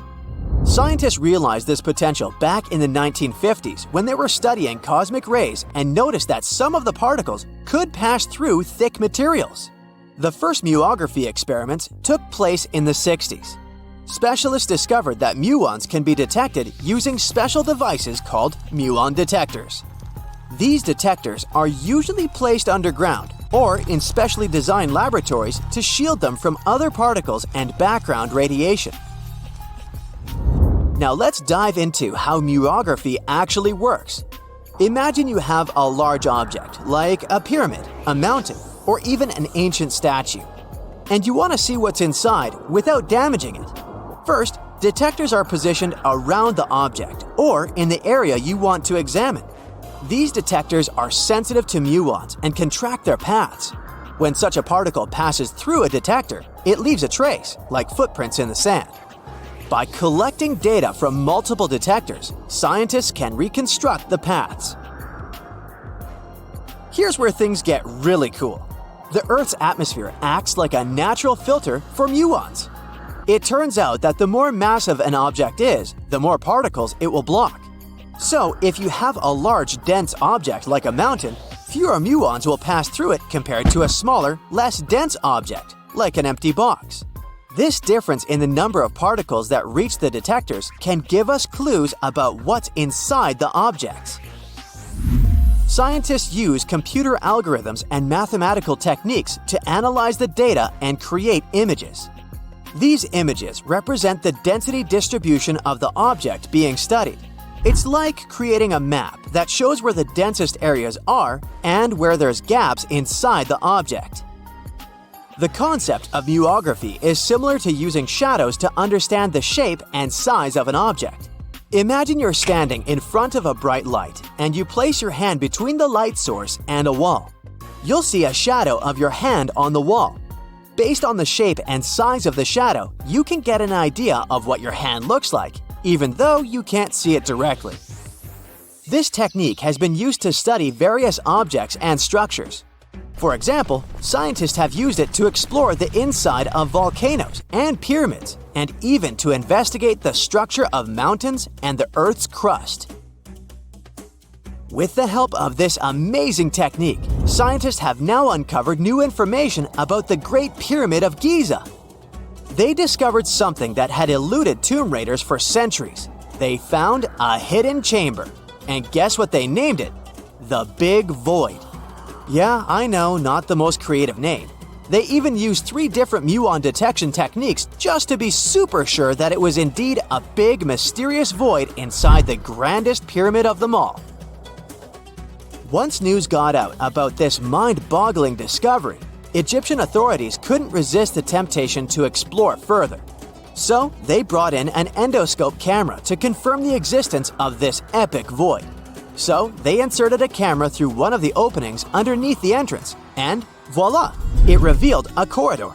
More so, the corridor had a chevron ceiling. I can't help but imagine the ancient Egyptians using it as a cool dance floor. Another team of scientists decided to take another shot at scanning this newfound void. According to them, the Great Pyramid of Giza is a pioneer in the pyramid game. It used a technique called chevron to cover internal structures and keep them from collapsing. Now, why did the ancient Egyptians build this corridor and the grand void it leads to? One theory suggests that the corridor was built to relieve pressure inside the pyramid. Another theory says that the void could be a result of the pyramid's construction process.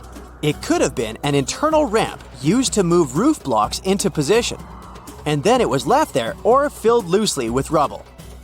According to other enthusiastic explorers, there might be another burial chamber waiting to be discovered. They believe that the pyramids were built with a dash of randomness in the construction process. As the builders worked their magic, they realized that some chambers wouldn't be able to handle the weight of a majestic sarcophagus. So they made adjustments on the fly, creating new plans as they went along. The majority of us have believed for a really long time that Stonehenge, one of the most iconic monuments in the world, was an ancient calendar because of its alignment with the summer and winter solstices. But no one could figure out how it really worked. Now, a team of researchers have come out with another study. It turns out that Stonehenge could have functioned like the solar calendar. It's a similar principle to the solar calendar ancient Egyptians used to have, the one based on a year composed of 365.25 days. Each of the stones from this big mysterious sarsen circle represented one day within a month. Sarsens are what we call these large boulders. It's actually a perpetual calendar. where people could track every winter solstice sunset. That way, those who lived near Stonehenge, which is today Wiltshire, UK, could keep track of the days and months of the year. We all now understand this mysterious calendar system because of this interesting discovery in 2020. The team has identified the source of 50 of the 52 sarsens that make up the iconic stone circle we all know about. They analyzed the chemical composition of these sarsens and traced their origins to the West Woods in Wiltshire, which is about 15 miles away from the monument. Not only did these 50 sarsens come from the same source, but they were also placed in their current position at approximately the same time. They make the outer circle of Stonehenge, together with a horseshoe-shaped inner ring. Near the center of the monument, there are smaller rocks, known as bluestones. The team traced the origins of the bluestones all the way to Wales. They also discovered that the sarsens share a common chemistry, over 99% silica with trace elements. Two sarsens were different from each other and also different from the main cluster. These sarsens were arranged in 3 different formations at Stonehenge. 30 of them formed this huge stone circle that dominates the monument. 4 station stones ended up in a rectangular formation outside the circle, while the rest, located inside the stone circle, were constructed into 5 trilithons. A trilithon is when you have 2 vertical stones with a horizontal lintel at the top. 30, 5, and 4 are pretty interesting numbers in the context of this calendar system. The 30 uprights that are spread around the main sarsen ring could represent days of the month. If you multiply that by 12, you get 360. Add on 5 more, those from the central trilithons, and the result is 365. And to really adjust the calendar to match a solar year, you need to add 1 extra leap day for every 4 years, right? The team believes the ancient people used the 4 station stones to keep track of this part. So, in this system, they paired the summer and winter solstice every year with the same pair of stones. Ancient people started building Stonehenge about 5,000 years ago, and it took more than 1,000 years to finish the work. But the Stonehenge you see today is not the complete, original version from the beginning. People have broken and taken away many of its old bluestones and sarsens. The entire structure also changed over time since there were generations and generations, 180 of them to be precise, that passed since the beginning of Stonehenge, who would participate in the building and rebuilding of it. People created Stonehenge in 4 stages. They first built a circular enclosure that stretched over 330 feet, 100 meters, in diameter and went around 56 pits. A high bank flanks the ditch of the enclosure, while there's a low bank on the outside. Some theories even say that this part was some form of a communal cemetery. Later, in the second stage, builders added a horseshoe of sarsen trilithons. In the third stage, they constructed a ceremonial avenue that was nearly 2 miles long. It possibly traced the path of the bluestones. People moved from the Aubrey holes to the Q&R holes, a double arc that these bluestones have been arranged into. At this stage, builders also reorganized the entrance stones and recut the main enclosure ditch. During the 4th stage, the stones were broken and builders etched carvings into the sarsens. Later, the bluestones ended up being modified again. Builders didn't leave any written records about how they managed to drag these heavy stones to the site and get them to stand so perfectly upright. But there are theories that say their techniques were more closely associated with woodwork than masonry. They made mortise holes and protruding tenons because they wanted to slot these stones together, and they used tongue and groove joints to do that. When they dug the hole for the stones, they placed timber poles at the back of the holes that were used as brace support. Then, they moved the stone into a position and hauled it upward with ropes. They packed rubble into the hole to make sure the stone stayed in place. A pre-industrial farming society put this fascinating monument together using only tools made of stone and bone. Not even the wheel had been invented yet. This unusual formation is also known as ringing rocks. The stones you can see at Stonehenge have some pretty odd acoustic properties. When you strike them, they produce a loud clanging sound. That could be one of the reasons why people bothered to transport them over such a long distance in the first place. In some ancient cultures, people believed that these rocks contained healing powers. It's a really popular location that attracts over 1 million visitors a year. When it first opened to the public, visitors were allowed to walk among the stones. They could even climb on them, as there weren't any restrictions. Until the 19th century, visitors would regularly chip off pieces of the rock to take them home as souvenirs. They would also engrave their initials into the stones.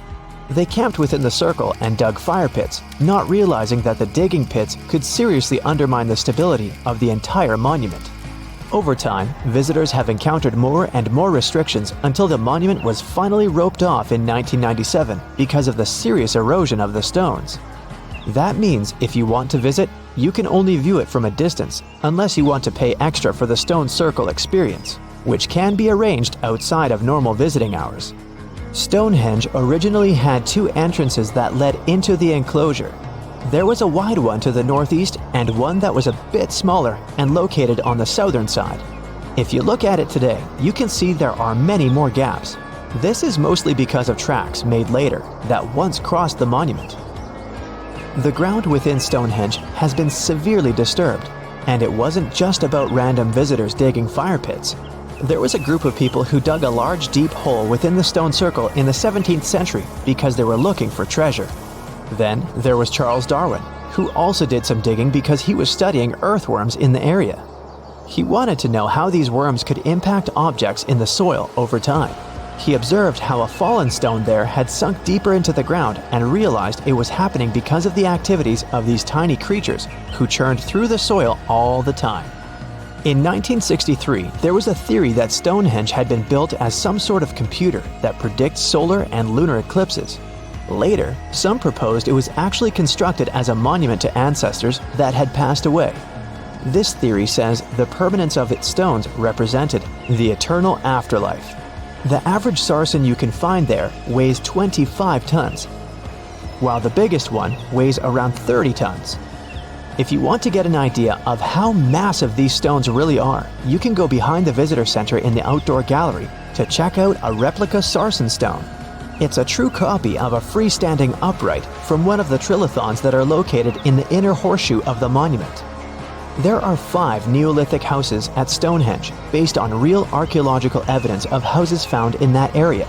Each of them had stake-built walls and a chalk floor. Some even had furniture.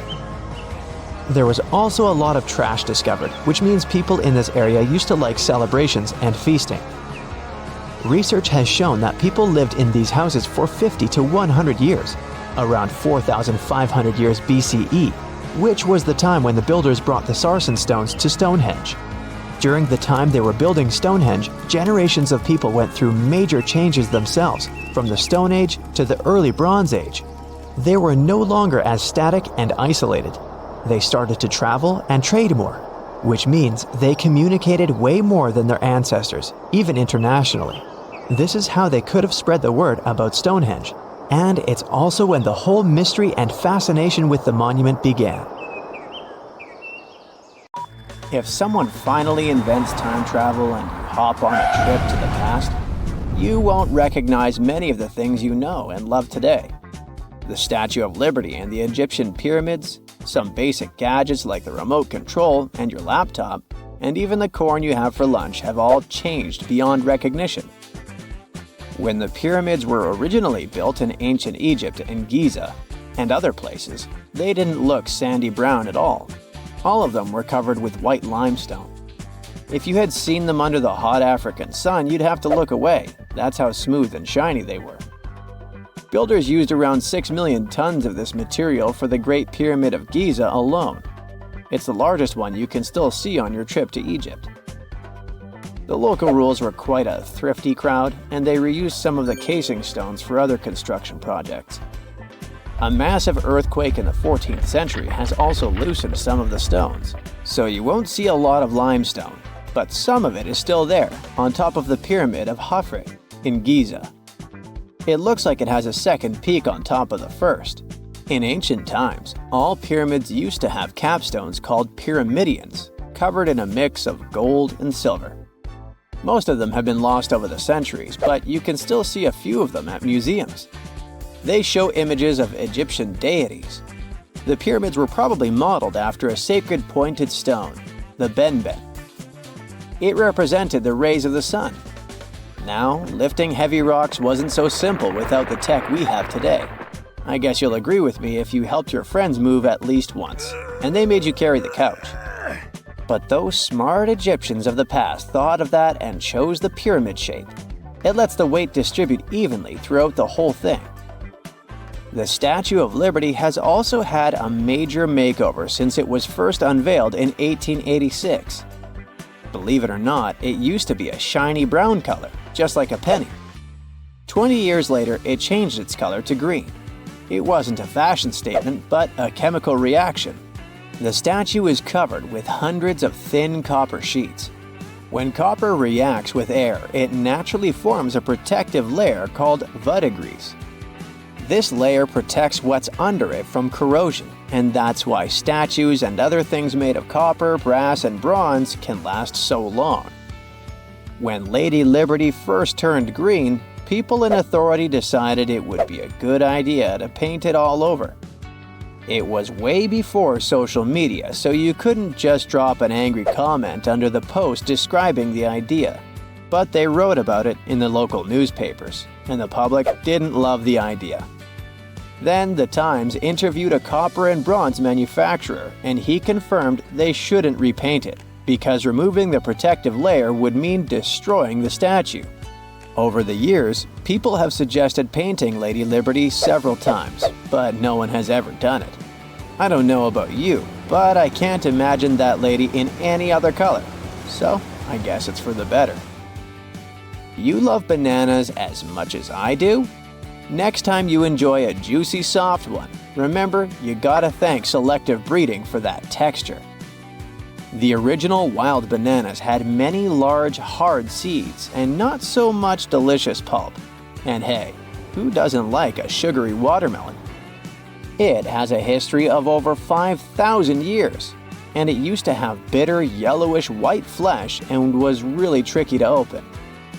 Selective breeding saved the day again, and watermelons got way sweeter. Japanese scientists went further and invented the seedless version. Corn's grandmother is a Mexican grass called teosinte. The kernels in this grass were small and hard to get. Farmers from many thousands of years ago saved the seeds only of those plants that were larger or tastier, or with kernels that were easier to grind. Thanks, my friends, for giving us the corn that's edible and even delicious. And just imagine, wild avocados were so small that they could easily fit in the palm of your hand. The pit in them was so large you wouldn't find much edible material inside. They also had a much harder shell than the ones we're used to. You probably wouldn't get a lot of work done without your beloved computer today, but I can't tell you exactly whom to thank for this invention. The ABC from 1942 is one of the contendants for the title of the first computer. It's short for the Atanasoff Berry computer, named after its inventors at Iowa State University.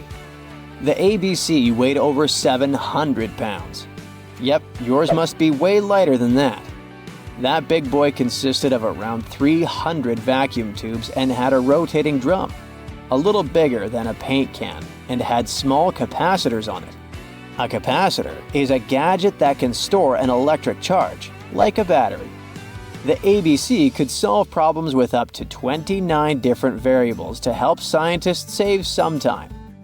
Like modern computers, it used binary digits, ones and zeros, to represent all numbers and data. Because of that, it was possible to do the calculations electronically. And now, my favorite part, the ABC finished one operation about every 15 seconds. Just for you to compare, it's millions of operations per second now.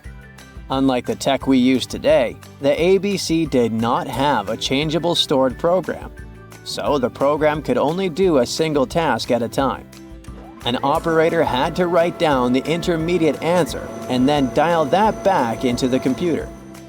Sounds like another reason to be happy we live in the 21st century. That remote control you use for all sorts of appliances has gone a long way too.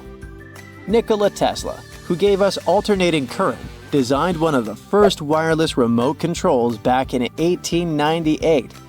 He named his invention teleautomation and demonstrated it on a miniature boat controlled by radio waves. The boat had a little metal antenna attached to it. Tesla sent signals to the boat using a box with a lever and a telegraph key, which was his version of a remote control. Those signals set electrical contacts on the boat into motion and moved the rudder and the propeller, and Tesla was controlling the boat. The concept of the remote control soon spread to other gadgets.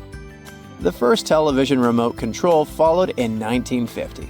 It was designed by the Zenith Radio Corporation called LazyBone. Don't take it personally, please. This LazyBone had a massive cable that was attached to the TV set, and those who tried it didn't fall in love with the invention because they tripped over that cord. I feel your pain, my friends. If you live or work on one of the top floors, you gotta love this one. Meet the first passenger elevator. It traveled at the speed of 40 feet per minute. Not the fastest, I know, compared to today's record, which is 40 feet per second.